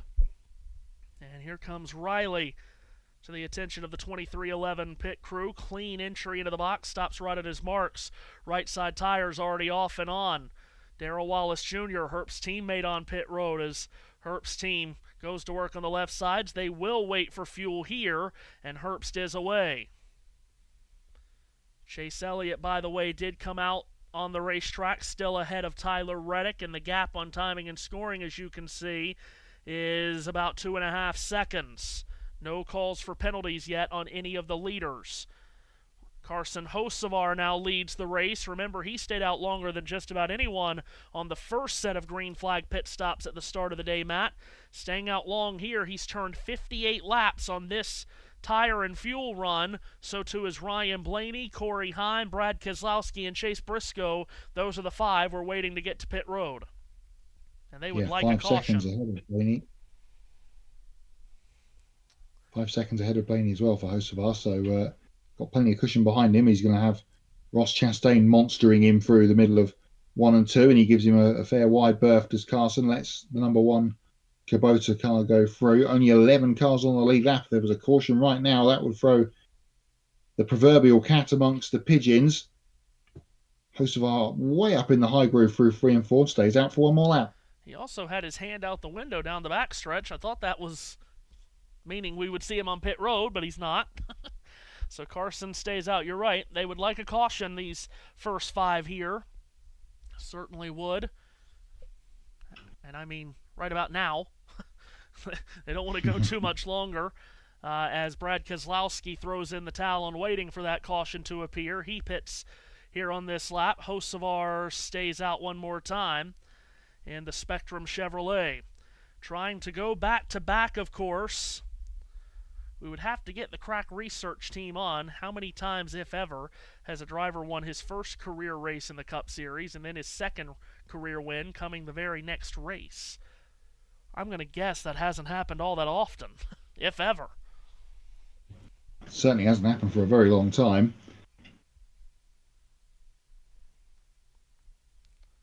No. Not that I can think of at all, in fact, as I can't either. does come in. SVG was my go-to, but that didn't happen because he didn't win at Indianapolis when he did the road course race. So Hocevar will come to pit road, which will leave Ryan Blaney out front. And the 77 will go all the way down to pit box number 1 and address his crew, which he goes a little bit long in the box, but no too much drama there. A little bit slow on the right rear, but again, not too much of a drama. Athleticness from the Jackman there. He was flying around all over like he was Spider-Man down there on the left-hand side of the car, but he's down and away is Carson. Ryan Blaney takes over the lead from Corey Heim and Chase Briscoe. Those are the only 3 we're waiting to see. Now, I do know, posing that question, Jamie McMurray, first 2 career Busch wins for him came in back-to-back weeks. In 2002, winning at Atlanta and Rockingham. Back-to-back wins for career wins 1 and 2. But I'm going to take a gamble and say if that's ever happened in the Cup Series, it was pre-modern era. Yeah. Would be my guess on that. 43 laps to go. Ryan Blaney, Corey Heim, Chase Briscoe, the top 3. Those 3 have not come to pit road. Once they do, it would cycle out the green flag pit stop cycle for the final scheduled stops of the day for these teams. It would put Chase Elliott back in front from Tyler Reddick, Denny Hamlin, Chris Buescher, and Alex Bowman. Blaney across the line, side by side with Carson Hocevar on fresh tires. Hocevar will jet away. Has not been the day for Ryan Blaney that some may have expected for the driver that finished second in this race a year ago. Matt climbed up from 31st to 13th as we documented in that first stage, but then they lost 14 spots on pit road, their first time on pit road, and he really hasn't been able to get through the traffic a second time since then. More pit road issues for Ryan. This time it was not crew related. Car would not just wouldn't launch out of the box, but it's just another example, as he's going to come to pit road this time, Will Blaney. It's just another example of the Fords in general, and particularly the Penske Fords, who we all look at as the top-tier Ford team, they just don't have the raw speed that they need on these kinds of racetracks. And again, if you're going to win the championship this year, you can't just island hop through the rounds of playoffs and then be good at Phoenix, which Penske always was. You've got to be really good in those final 10 races, and a lot of them are on tracks similar to this. Darlington, Kansas, Vegas, Charlotte Oval, remember, is back, and then, of course, Homestead is the finale. And if you just look at what Penske's doing right now, I mean, Blaney is so far ahead of Logano and Cindric and Barry, but I really don't look at Blaney's team overall as being able to really compete for a championship in the chase because they still don't have it on these types of tracks. No, it's certainly trending that way. We've got a lot of those flat short tracks to come through the summer. Richmond, New Hampshire, which they will go, Gateway, which they will go well at and have done in the past. So they really do need to get this mile and a half program trending in the better direction. It's been a better day, but Logano out early. We haven't really mentioned Barry or Cindric at all, relatively. So yeah, needs some good juju happening down there at Team Penske to get them going in the right direction through the summer and aid their championship push. But then, as you say, they look at the championship table and go, "Oh, well, Blaney's in fourth place." So at the moment, I know the gap to the leader is quite vast, but in championship positional terms, it's not too bad. Race positional terms, Corey Heim is back in the lead. His second spell in P1 on the day, but he does still owe us a pit stop, as does Chase Briscoe, who is second. Chase Elliott is the virtual leader in third place. But that virtual battle for second is about to kick off between Tyler Reddick and Denny Hamlin. That will be the second and third place cars, and coming out of turn 4, Reddick trying to pick his way carefully through lapped vehicles of Zane Smith and Josh Berry, and Hamlin has really run down Reddick here, as Reddick will get around Smith on the front straightaway, and now in turn 1 he'll try to go at Berry. Speaking of the chase at the end of the year, Matt, we basically just ended a mini chase, didn't we? Texas is the first race that we've had on a racetrack that will not be in the chase since COTA. The last 7 races we've run have been on tracks that will appear in the chase: Phoenix, Vegas, Darlington, Martinsville, Bristol, Kansas, and Talladega were our last 7 races, and those 7 tracks make up 7 of the 10 chase races. Yeah, and we get a couple of weeks off of that now with, of course, Watkins Glen next week and then the All-Star race at Dover before we back to it with Charlotte at the end of the month on Memorial Sunday. But yeah, all of those, you will look back at this a little further through the summer and go, who was good here, there, and where, and what have they got to do for the end of the season? And that might be a bit of a run that you don't think about too much in the time that it's happening, but looking back at it, you go, oh yeah, well, they were good here, and this happened here, and etc., which might play out at the end of the season. Corey Heim is under siege here in the lead. He's just been overtaken by Ricky Stenhouse Jr., Brad Keselowski and Ryan Blaney behind him as Heim continues to lead. Barlow's just a stop. Another lap led for Heim. He has led a race-high 64 laps. Chase Elliott will more than likely overtake him for most laps led when Elliott gets back to the lead, as we expect him to do when Heim and Briscoe come to pit road. But obviously, this 67 team, Matt, they're not running all the races this year. They're only here for 2 things, and really maybe more important than winning is to get Corey Heim experience in these cars. That's bullet point 1. And then bullet point number 2 is, if you can win, go out and win a race. And, I mean, when you don't have to play for points, just let him run as many laps as he wants to here, or can, before running out of fuel, and hope that he gets a yellow. Because if you get a yellow right now before he does pit, you're in the game to win it. That's right. It's all been very positive, hasn't it, on the Heim side through the day, and whatever happens from now on in, and apart from if he wrecks the car in a single car incident, then it's been a very positive day. So they will build on this as we go into the next few races, or whenever he's back in the car. I'm not entirely sure of his schedule, but I think he'll be in for the 600 will probably be his next go on a fairly similar racetrack to what we've got today. So we might see that 67 in play in the longest race of the year in 3 weeks' time as Chase Elliott gets around Chase Briscoe for second. Yep, 600 is the next race for Heim. Then he'll run the next week at Nashville, and then we won't see him in a Cup car again until the new Father's Day weekend race on the Naval Base Coronado in San Diego, California. You mentioned Chase Elliott did get around Chase Briscoe, so Elliott up to second, and he will soon be to the bumper of Corey Heim for the lead. Meanwhile, Denny Hamlin shoots around Tyler Reddick. That will eventually be for second as Hamlin makes that pass. But for the lead, going to turn one, Chase Elliott on much fresher tires and a bigger fuel load, Matt, peels to the inside of Corey Heim in the corner and makes the pass look effortless. Yeah, as if he was a lapped car. And now Heim is waving. They hung it out as long as they could. And as soon as he's lost the lead, he is going to be coming to pit lane this time. So hand out the window for the young Camry pilot. And he will get that car woe down as the field approaches at speed behind him. And he will come to pit lane. And that, as we say, puts Chase Elliott back to the front of the field. And Elliott's lead on Denny Hamlin, who is currently third but will be second, is about a second and a half, Matt. In fact, Hamlin's going to take second right now. Yeah, gets past Chase Briscoe coming out of two.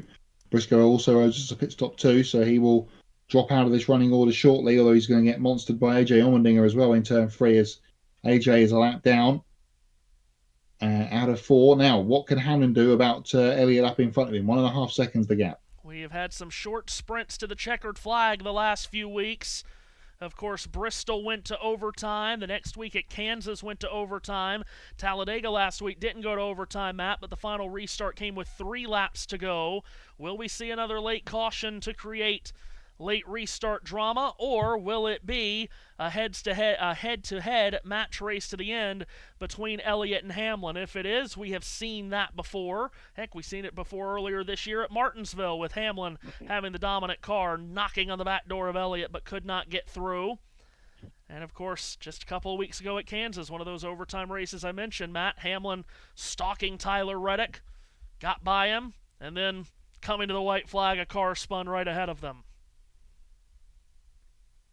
Yeah, indeed so.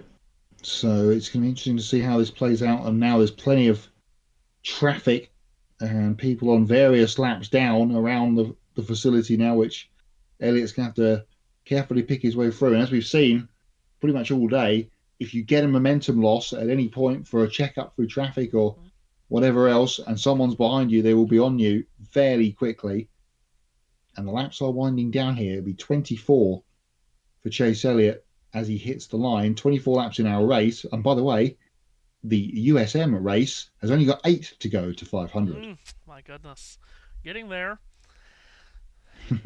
Game 7 in hockey tonight to try to gain some more, and then second round of both Stanley Cup and NBA playoff action will continue throughout the week. Tomorrow night we have a second round Game 1 on the channel at 9:30 between Minnesota and San Antonio. Chase Elliott, you talk about possibly losing time getting through lap traffic. Elliott in turns 3 and 4, pinched to the bottom by the lapped machine of Ricky Stenhouse Jr., or Stenhouse who's trying not to go a lap down. Better way to describe that. And in that lap, Matt, with Elliott unable to get around Stenhouse, Hamlin chopped 0.3 of a second off the lead. And by the time he comes off turn 2, Matt, Chase still hasn't made this pass on Ricky. No, Ricky, one of the most aggressive in terms of his defense, especially when he's trying to stay on the lead lap. Looks like Elliott now will clear the 47 off of 4, and he will do indeed. So a bit of time lost there. We'll check the gap at the line.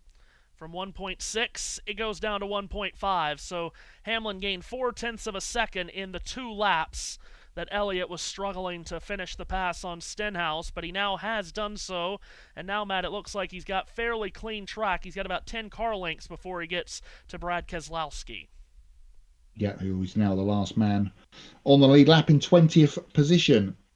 Hamlin has got about the same sort of gap behind him as he has in front to Reddick. Chris Busch has had a really strong day for the home state man. He's continuing in 4th position. Daniel Suarez has hung on in 5th. Bowman, Herbst, Hocevar, Busch, and Byron. Yes, Kyle Busch in the top 10. That is the rest of the top 10 with 20 to go. And And Tyler Reddick running in third, as we talked about, in the Rockstar Energy Toyota, Matt, looking for another finish high up the running order. Started the day with a 110-point lead on Denny Hamlin in the championship. Those two are, if it stays this way, will play to basically a draw as far as points are concerned, and Reddick will only lose points to Chase Elliott today. Yeah, you think of the guys that are in the sort of top 5, 6 of the championship, all the next question will be, well, where did Tyler finish? And then when they get told he finished third, let's say he does finish third, be, oh, again, really? Just can't get rid of the guy from finishing in the top 5 or winning this season, it seems. A massively, brilliantly consistent season for that group. But then again, Blaney's not had a great day. He's down the order. Ty Gibbs, we know, is out. He was in the top 5 coming into the day, so we are going to get a bit of a point shuffle at the top end of town. Yep, we sure will. Carson Hocevar trying to make it back-to-back. Probably won't happen without some drama at the end, Matt, but he is heading towards another top 10. He runs 8th, and he's trying to overtake Riley Herbst for 7th. Yep, they'll be side by side coming out of turn 4, up behind Ty Dillon. Here's Denny Hamlin coming across the stripe. He's lost another 10th on that last lap to Chase Elliott. It's not quite happening for Denny. Well, again, and certainly as we learned at Phoenix last fall, you don't want to write the end of the finish before every lap is complete. But if this does hang on, and even if something happens late that keeps Chase Elliott from winning this race, Matt, I think you come away from today feeling a lot better about Hendrick and Chevrolet as a whole. They really needed to have a good weekend. And to this point they have. They swept the front row with Spire cars. That's a big deal for it to not have been Hendrick sweeping the front row for Chevy, but for Spire to do it. And look at the Chevys in the top 10. Elliott leads, Suarez 5th, Bowman, Hocevar, Busch, and Byron also in the top 10. And you'd have to think Kyle Larson, without pit road contact and then a later spin because of that damage, he would have played a factor in this race. Trackhouse has had a good day despite Chastain's pit road penalty on the last cycle of stops. Zilich and Van Gisbergen are together 15th and 16th. Maybe some pressure off the shoulders of the Chevrolet guys after today. Yeah, I'd look at Ford as the manufacturer had the most pressure on them after today. They have not shown their hand really at the front of the field, apart from Chris Buescher in 4th. Kasnowski was up there earlier, but that was sort of mainly due to sort of pit lane cycling and shuffling through. So not a good day for the Blue Oval. Better day for Chevrolet, and if they can obviously get the victory here with Chase Elliott, then that'll please them immensely. Elliott, the winner here a couple of years ago, won the Texas race of 2024, 15 laps away from another Texas victory. Hocevar and Herbst continue to hustle each other around the track. I was trying to come up with another H there. Hocevar harrying Herbst here for P7. He didn't quite get it done before. We cut away to something else, but he's still stuck behind the 35. We've got a nice cushion back, though, to this man, Kyle Busch. Kyle Busch, first top 10 of the year last week at Talladega, might make it 2 top 10s in a row if it stays this way. He runs in 9th, and Matty's got 2 seconds back to the 10th place car of William Byron. So looking handy here for Andy Street and Kyle Busch in their first race back together as race driver and crew chief. They come home with a top 10. And Austin Dillon is in 18th now, a recovery after his slow start to the other of the RCR cars. Here is William Byron at the line. Byron recovering from that single car spin earlier, Matt, where he was lucky to escape without Joey Logano absolutely creaming the side of that car. And Byron looks like he might turn in a top 10 finish today. Yeah, he would have been. Joey was that close, he would have seen the whites in the eyes of Byron. He was coming at him at such a great rate of knots, but we were lucky to avoid that incident being any worse than it was, and good recovery from him to get up into the top 10. The only 3 of the 4 running Hendrick cars all inside the top 10 here as Elliott hits the line with 11 to go. So 11 laps left. He's got a couple of lap cars just ahead of him that he's got to get around. He'll first in turn 1. Oh, and we've got Corey Heim spinning into the wall off turn 4 to bring out another late yellow. And it's the neon yellow car of Corey Heim that's led the second most laps today that has spun and stuffed it into the outside wall, rear first in turn 4. That's a disappointing end of the day for Corey. It's been such a good day for him in that part-time team. It'll come to an early end, 11 laps from the finish, and Matt, it's going to be for a 4th week in a row, a late caution to set up late lap drama. Yeah, it certainly is. MR Safety Crew are with Corey. He doesn't deserve that. That's a real shame for his race to end that way. Wasn't quite going to get the result that his run has shown because of the pit cycling. But he's not going to get a result really here at all now, and he's got a bent race car as well. Winner's down. He's taking his time to get out. Looks like he might have had a bit of a rattle with that one. Now climbs from the car, but that's a real shame. It's a kind of career best day so far for the young man at the cup level, and he assesses the damage on the back end of that 67, and the pit crews who thought they might be done for the day are going to be back in action here for the leaders. So now, my friend, what did we say at the end of stage 2? Yeah, exactly right. We are probably going to be restarting with about 5 laps to go, 5 or 6. We saw No Tires win stage 1 on a similar run to the checkered flag with Eric Jones. In fact, top 3 finishers in that stage. Jones did not pit. Hocevar took 2. Stenhouse did not pit and finished 3rd. So, Matt, you staying out here, or are you pitting? And if you do pit, are you taking 2 or 4? It's going to be interesting. Let's talk through the replay of Corey first. Right side of the screen. And he comes into shot. Yeah, completely sideways and hits the wall fairly hard underneath the Wurth banner there in turn 4. So that was a lose right in the middle of the corner, unfortunately. We're going to get a shot here from on board with Josh Berry, who was 2 cars back and just up in the second groove and just snapped away, which is a real shame for that team. Those are the kind of crashes we've seen a lot at that end of the speedway the last few years at Texas, but we've escaped today without seeing many at all.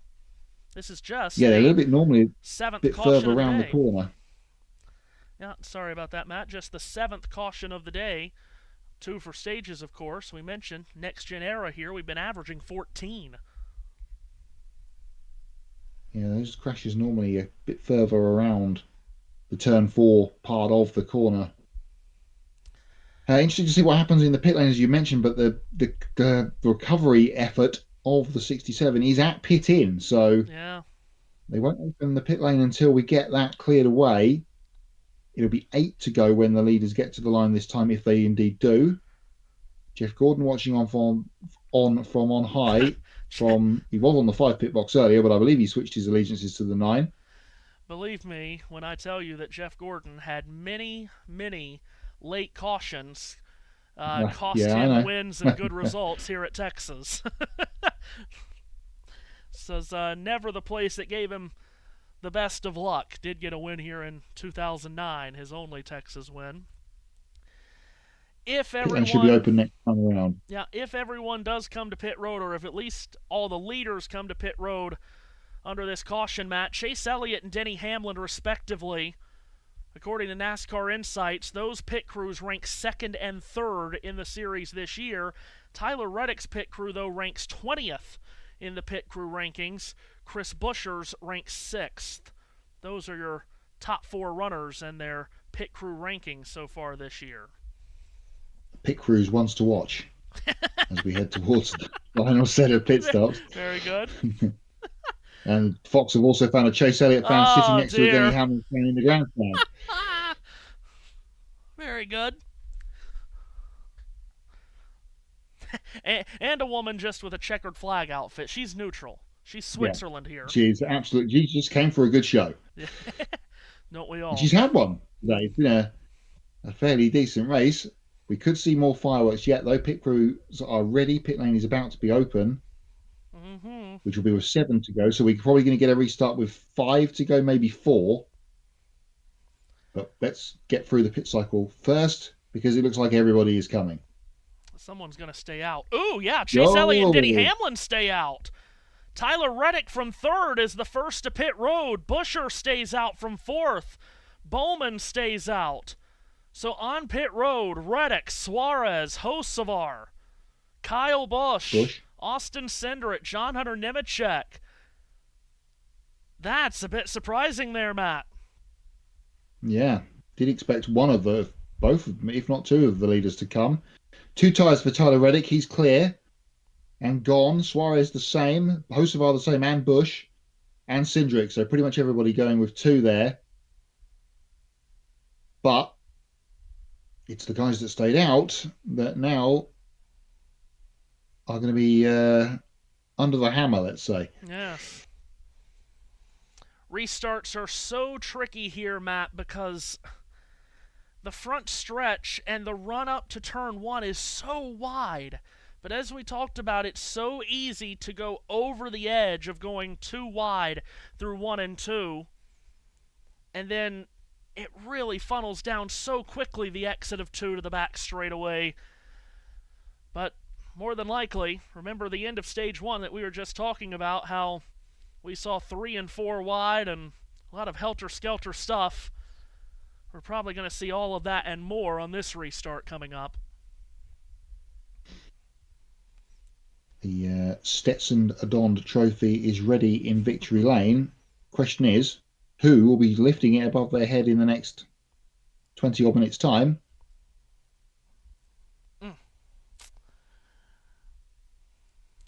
I'll say this. Not everyone loves late cautions. No. I'm in my TikTok era. Late cautions aren't always the worst thing for me. No, indeed so. Huge thank you to everyone that has tuned in today. It's been big numbers right from the time we hit the button to go live, Matt. Plenty of comments throughout the day as well. Again, our challenge to get to 500 subscribers before the 500. Looks like we, crossing fingers here, knocking on wood, looks like we might clear that hurdle very much before the 500, Matt. We currently sit at 494.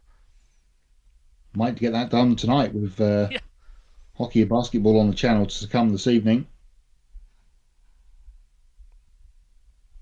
And thank you everybody that's pressed the button today. Yep, especially if you're still with us. Tune in next Saturday for the Indy GP to start the month of May at Indianapolis for the Indy cars. And then next Sunday, first ever NASCAR race on Mother's Day at Watkins Glen. We've added 10 laps to that race, a 100-lap race at the Glen. 10 extra laps for Shane Van Gisbergen to smoke the field, perhaps. But of all the road course races he's won, Matt, he has still not won a NASCAR Cup race on the Fox airwaves. There is a sports media stat that only people like I care about. We are at the Choose, and Chase Elliott and Denny Hamlin will line up on the front row, and Chase will have his teammate Alex Bowman behind him. Oh, that's for company here. That's helpful. Leader of the stopped cars is going to be on row 5 with Tyler Reddick. And we have not seen a control car choose the outside for a restart all day. Elliott takes the inside here. But really, Matt, I felt throughout the day, through the restarts, neither the inside or outside lane has had that big of an advantage. No, we only saw that one where Brad Keselowski really jumped away when he was at the front. That was at the end of stage 2.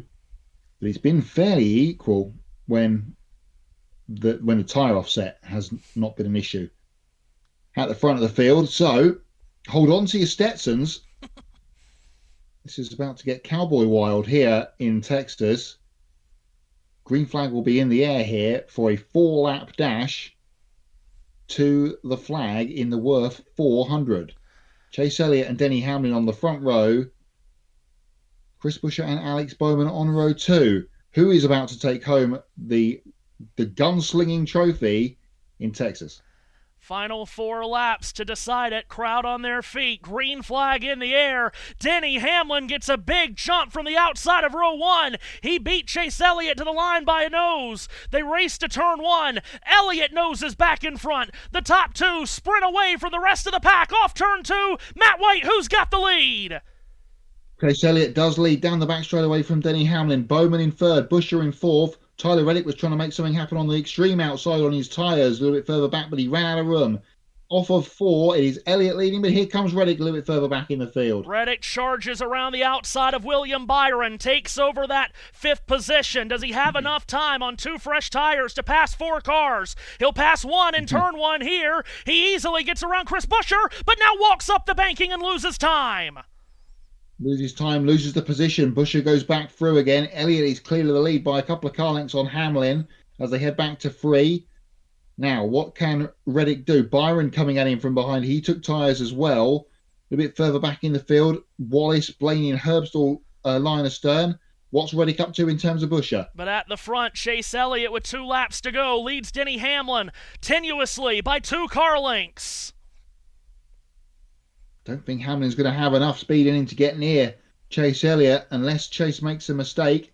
Down the back straight they come and into turn 3 for the penultimate time. It'll be white flag in the air this time for Chase Elliott. We have seen, and there's a car on the wall in 4. No, It's Nemechek. No caution. White flag is out. The leader takes the white flag. We stay green. This will be the last lap. Chase Elliott leads off turn 2. His lead on Hamlin is 4 lengths. Surely they're going to get a yellow flag before they get to turns 3 and 4 as they head down the back straight away. Elliott will peel into the corner. We'll have to wait and see how this plays out.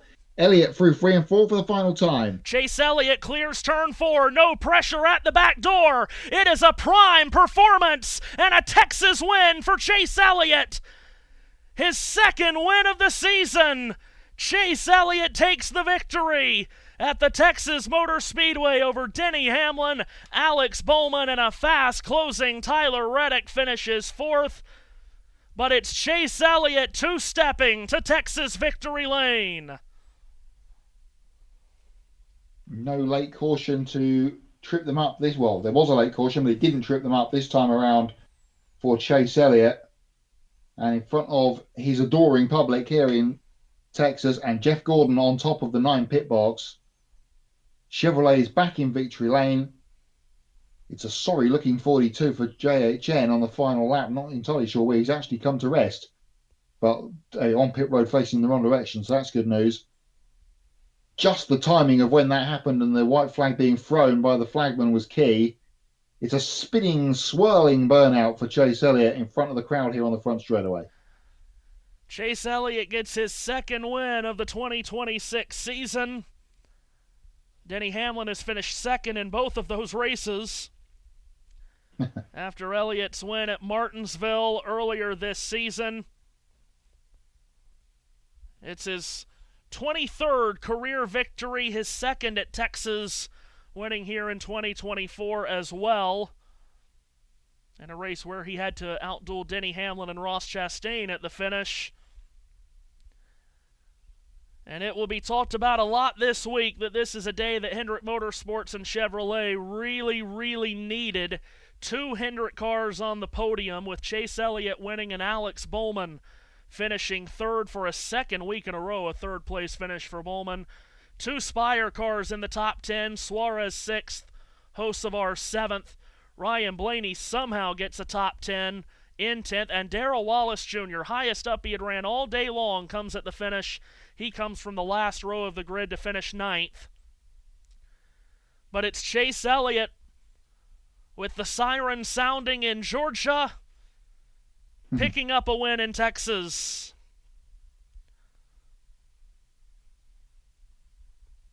Led the most laps today, Matt, so on a 1.5-mile track, on a meat and potato kind of racetrack, and in a race that was, we never really knew for a long time who had the best car.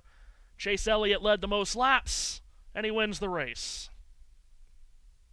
Yes, second half of the race, it was a lot about that 9 car. And you could hear the hearts of the Chase Elliott fans sinking all around the country when that caution came out there towards the end. But they stayed out. It's the second Alan Gufferson strategy call of the season. Can you believe that, Chase Elliott fans? Maybe he does know what he's doing after all. And he and Denny Hamlin, the two old foes, diced it out. If Reddick hadn't had that little slip up, trying to get past Chris Buescher in turn 2, he may have got there, but I'm not 100% sure.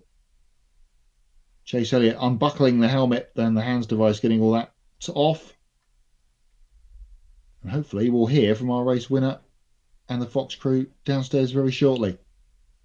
Josh Good Sims. time in your career. You get a win here at Texas. We talk about how tricky this particular mile and a half is. What allowed you guys to have the success you did today? Man, I think, first off, thanks everybody for coming out. You guys, awesome, great crowd as always. I've not been a huge fan of this place, and I've made that very, very obvious. But you know, to continue to work hard, and I really think, you know, this is a testament to the whole 9 team, but not just the 9 team, but also everybody at Hendrick Motorsports, because you know we've not been where we wanted to be throughout portions of this season, and man, everybody's just been digging in really hard, from the engine shop at Hendrick Motorsports to, you know, all the setup shops to everybody at Team Chevy. You know, appreciate our partners with Napa and Prime on the car this week. Really cool to have them back, and obviously they're, you know, coming to show our races here in a few weeks to Charlotte. So yeah, man, just crazy. You know, to say as much as we struggled out here, to have won 2 races here now in the last few years is pretty wild. So just super grateful for all the people that helped make this possible, and yeah, looking forward to celebrating with them. For the second time this season, it's a 1-2 finish between you and Denny Hamlin. Bring me back to that final restart and what ultimately was the difference maker. Yeah, you know, I wasn't really sure whether to go top or bottom, and you know, the bottom had been winning out on a lot of the restarts. I just felt like, man, if I didn't get clear off of 2, I was going to be in a lot of trouble. So fortunately, Alex gave me a great push. Was able to, you know, execute turns 1 and 2, get clear, and then just kind of manage the last few laps. So it worked out really good. But man, it was really cool to get a win as early as we did at Martinsville. Now to have 2, you know, this early in the year is really special. And, you know, I think just, again, a testament to our team. We have a great group, and those things don't last forever. And, you know, I think for us, we just have to, you know, make the most of a great opportunity, have a great race team, great people back at home, you know, great support from the boss and people that, you know, keep this deal rolling. So we're just going to try to keep our heads down and keep chugging. Long year, lot of racing left. So we'll try to build on it. Chase Elliott, your winner at Texas. 23 lead changes today in Texas, Matt. That makes it 9 of the last 10 Cup races at Texas have featured more than 20 lead changes. Let's see if we can hear Regan Smith with Denny Hamlin. But turn 2, how close was that to keep into his outside? I mean, it was really close for sure, but no, it was, you know, props to the 9 team and really 45 that last third stage. They had some really good speed, and I thought it was going to be so close if it went green. I thought it was going to get there, you know, especially with the hard as the 6 was trying to hold off the 9. But yeah, you know, hats off to this whole Progressive Toyota team. Did good. You know, we just I didn't have great restarts all day, and you know, and then you get set behind a little bit, and you know, it's just those little fine small details. And yeah, I thought I got a good restart there at the end, side by side. But then, you know, it's just the way the side draft works right there into turn 1 with him getting the push from the 48. It just allowed his momentum to pick up a little bit quicker than mine. And I try to hang on to the side, but I was just getting tighter as the closer I was getting to him. So good, decent day. Just one short. You mentioned restarts. Looked like the restarts were absolutely crazy all day long, but we saw a number of cars spin on their own. How much of a knife edge was it out there with these cars, and how challenging was it? Yeah, it's this track, right? You have to make some decisions with your setup, with that big bump over in turns 3 and 4, and sometimes you know, if you just get going too aggressively over there and your car's a little free, it just doesn't take much to spin them out, as we've seen, and it's year after year we've seen, you know, a handful of cars do that. We just we get close to doing it, you know. I think everyone in the field at some point, but just yeah, we had another great Toyota Camry, just not quite good enough. All right, thanks, Denny. Good day for Denny Hamlin, Matt, as he finishes second. 43 points earned for Denny today. But, Matt, you know what that got him? That got him a net gain of 1 point in the standings on Tyler Reddick. From 110 behind to 109. Yeah, it's all well and good finishing second but when your championship rival finishes a place behind you or 2 places behind you, it doesn't really make much difference, especially when the gap is so large. Oh, wow. And that I was about to say, John Hans Nemechek complaining that someone was involved with him. Turns out it was Kyle Busch in the middle of the back straightaway, and then he turned right into him in turn 3. So great day for Kyle Busch in relative terms. Ends on a sour note. Ran top 10, top dozen all day long. Ends up finishing 20th as he got clipped off turn 2 by Nemechek and put into the wall. And then, not the first time we have seen Kyle Busch in turn 3 at Texas hand out his idea of justice. That's a shame for Kyle and for John Hunter. They end up finishing 20th and 21st. The last car on the lead lap and the first car off the lead lap, respectively. You see the finishing order on your screen. Big, I mean, kind of a big day, Matt, for guys that finished at the back or didn't finish at all. Ty Gibbs, Joey Logano, Christopher Bell failed to finish. Kyle Larson finishes 34th, 87 laps down. Bad days in the points for those guys. A lot of big guns at the top. Let's tell you how the championship standings look. Reddick leads Hamlin by 109 points. Biggest gainer, of course, was the race winner, Chase Elliott, as it should be. We love the addition of the extra points for winning a race. That's what it was supposed to do. Chase today, by winning the race and scoring the stage points that he did, he carves 27 points off his deficit to Reddick and goes to third in the championship, jumping Ryan Blaney. Elliott now third, 117 points behind Reddick. Blaney loses that spot and many other points. He's fourth now, 155 back of Reddick. Chris Buescher is fifth. He gains 2 positions in the standings. So too does Carson Hocevar. Both of them gain 2 positions because Ty Gibbs and Kyle Larson both lose 2 positions. And another one of the big losers, in fact, the biggest loser today, Matt, in the championship is Christopher Bell. Finishes last, scores 1 point. He loses 4 positions in the standings. He is now 13th and is a full 235 points adrift of the championship leader, Tyler Reddick. And the way their season is trending, and now he's in 13th in the point standings, that needs to be the most worrisome position for Joe Gibbs Racing going into the next couple of races. Okay, the All-Star race is coming up. We get a bit of a week off as such in terms of chatting about points. But as we've documented through the day, it's not been the greatest of starts to the season for Christopher Bell, and now he finds himself in problems.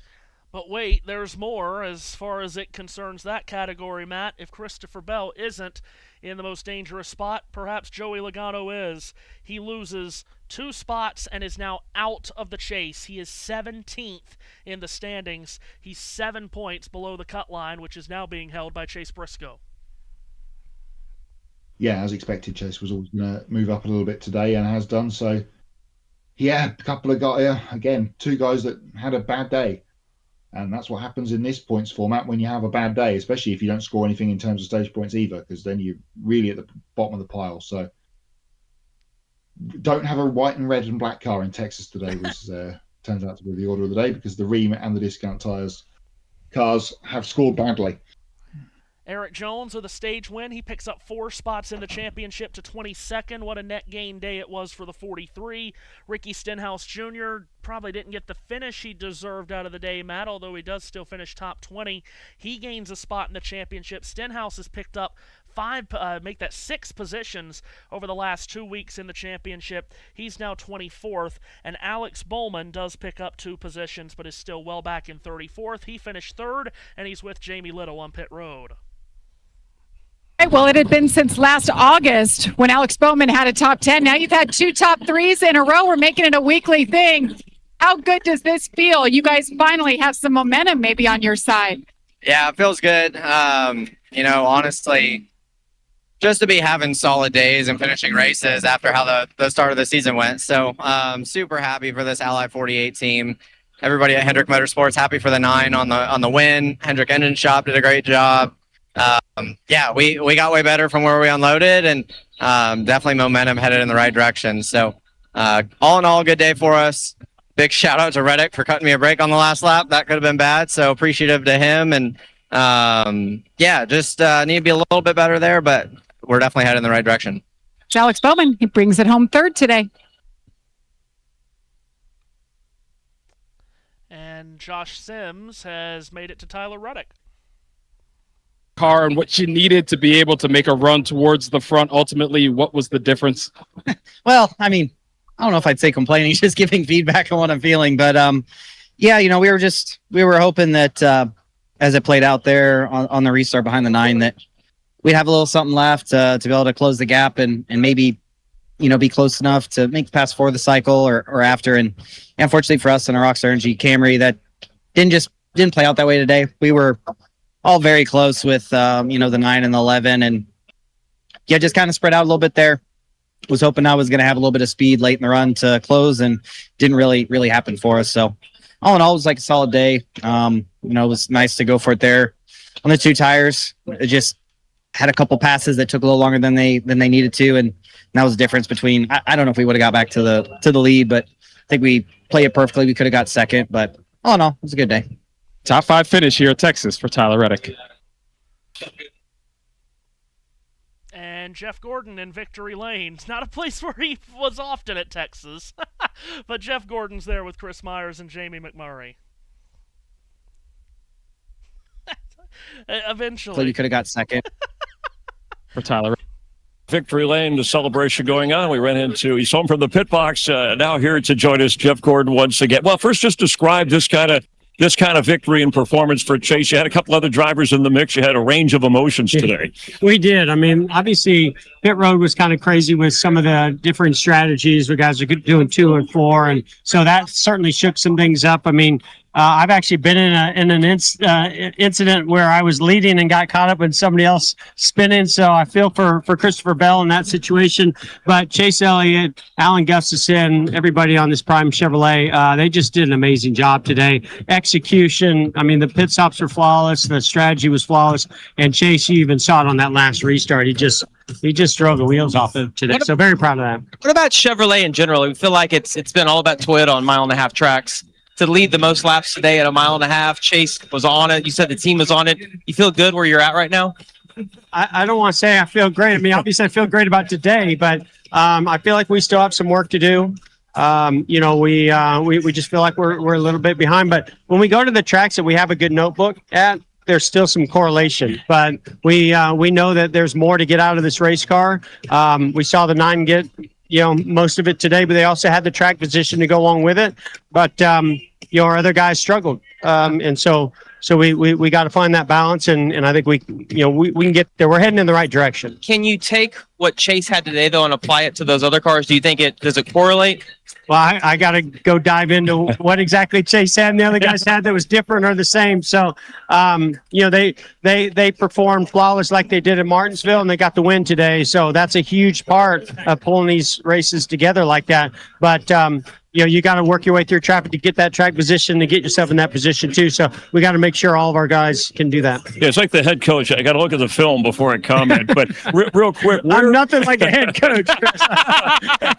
Where is Maillard today? Where is Kyle Larson at this point of the season? Because Chevy's, you said you're working things out. You're making some progress. We've seen that. And where is he mentally, physically here?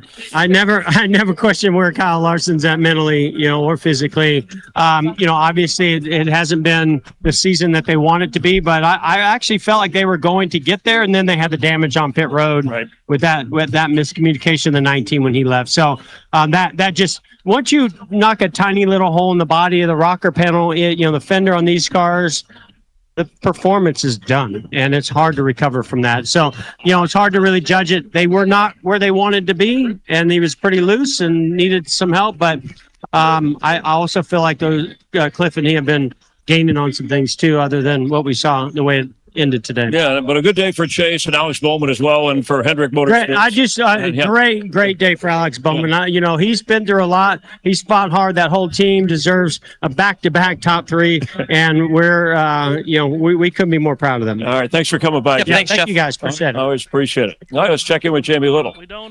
Great day for Daniel Suarez. Brings it home. We don't stick around often for the owners' interviews in Victory Lane, but when it's Jeff Gordon, you think I'm not going to? Are you kidding me? Thank you, JT. That'll be all for post-race interviews. Appreciate you as always. Matt, I feel like as we are about to strike midnight in your neck of the woods, I feel like Jerry Lewis and company, we need to stay on for a telethon. We're at 499 subscribers. Can we stay on until we get 500? Maybe you should check again. Uh-oh. Has it happened? Maybe we'll stick around. Oh, it's 501. Oh my goodness. I found an alt account which wasn't subscribed. Oh, well. Well, JT's college account is your 500 subscriber. well, we cheated up the system, but that's okay.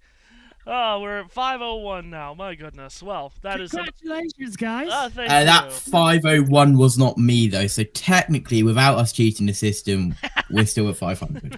Very good. Wrangle everyone up here and give final thoughts. Matt, what'd you think? Yeah, solid race. Nothing really to complain about. Great day for Corey Heim before it went south, which was a joy to see.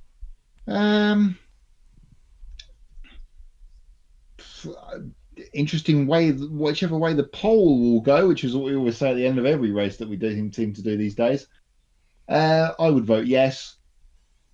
Popular winner. Not too much drama at the end. The guy that was winning when the caution came out ended up winning the race. There was a no-call caution as well at the end.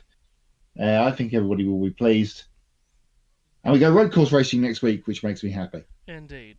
JB and JT jumping on to celebrate 15,000 subs on their end and 500 subs on our end. Did you guys have a good day over there? Yeah. First of all, Yeah, it was good. I will keep my face cam off because you've already seen enough of my face in this broadcast unexpectedly. But yeah, very good race. I'm assuming JB knows that he is. There we go. Hello, JB. Hello. What? If you were talking, I apologise. You were muted on this account. Oh, great. So if I did talk over you, that is because I'm on an alt account and I had you muted. Apologies. I will not take it as a disadvantage, don't worry. This is my talkback account, which has everyone muted. I forgot. Oh, dear. Well, very good. Thank you, guys. Hope you enjoyed it. Certainly we did. Big week here on the channel, and again, there's a Stanley Cup Playoff Game 7 going on now with Montreal and Tampa Bay, so tune in with Jarek Rubel there, and start building the subscriber count up towards 1,000. That's our next big milestone, I suppose. Big week coming up, second round of both the hockey and basketball playoffs. Next Saturday is the Indy GP to start the magical month of May at Indianapolis. And then next Sunday, Matt, we'll be in Watkins Glen, Finger Lakes region of New York. Whether it's chilly or not, we'll be there. We will, for turning right and left, but mostly right on the Watkins Glen short loop. Just going to be interesting to see that race at that time of year. Fox's penultimate broadcast of the season already, can you believe? Yeah, looking forward to it. This is the first time that we've ever been on air and timing and scoring has gone blank. So anyway, I guess that means it's time for us to go. If timing and scoring is gone, I suppose we should go as well. So thank you to everyone for tuning in, for subscribing. We'll see you next Sunday at Watkins Glen, and between now and then for many other different sports. So we will see you along the way as we say goodnight. Chase Elliott is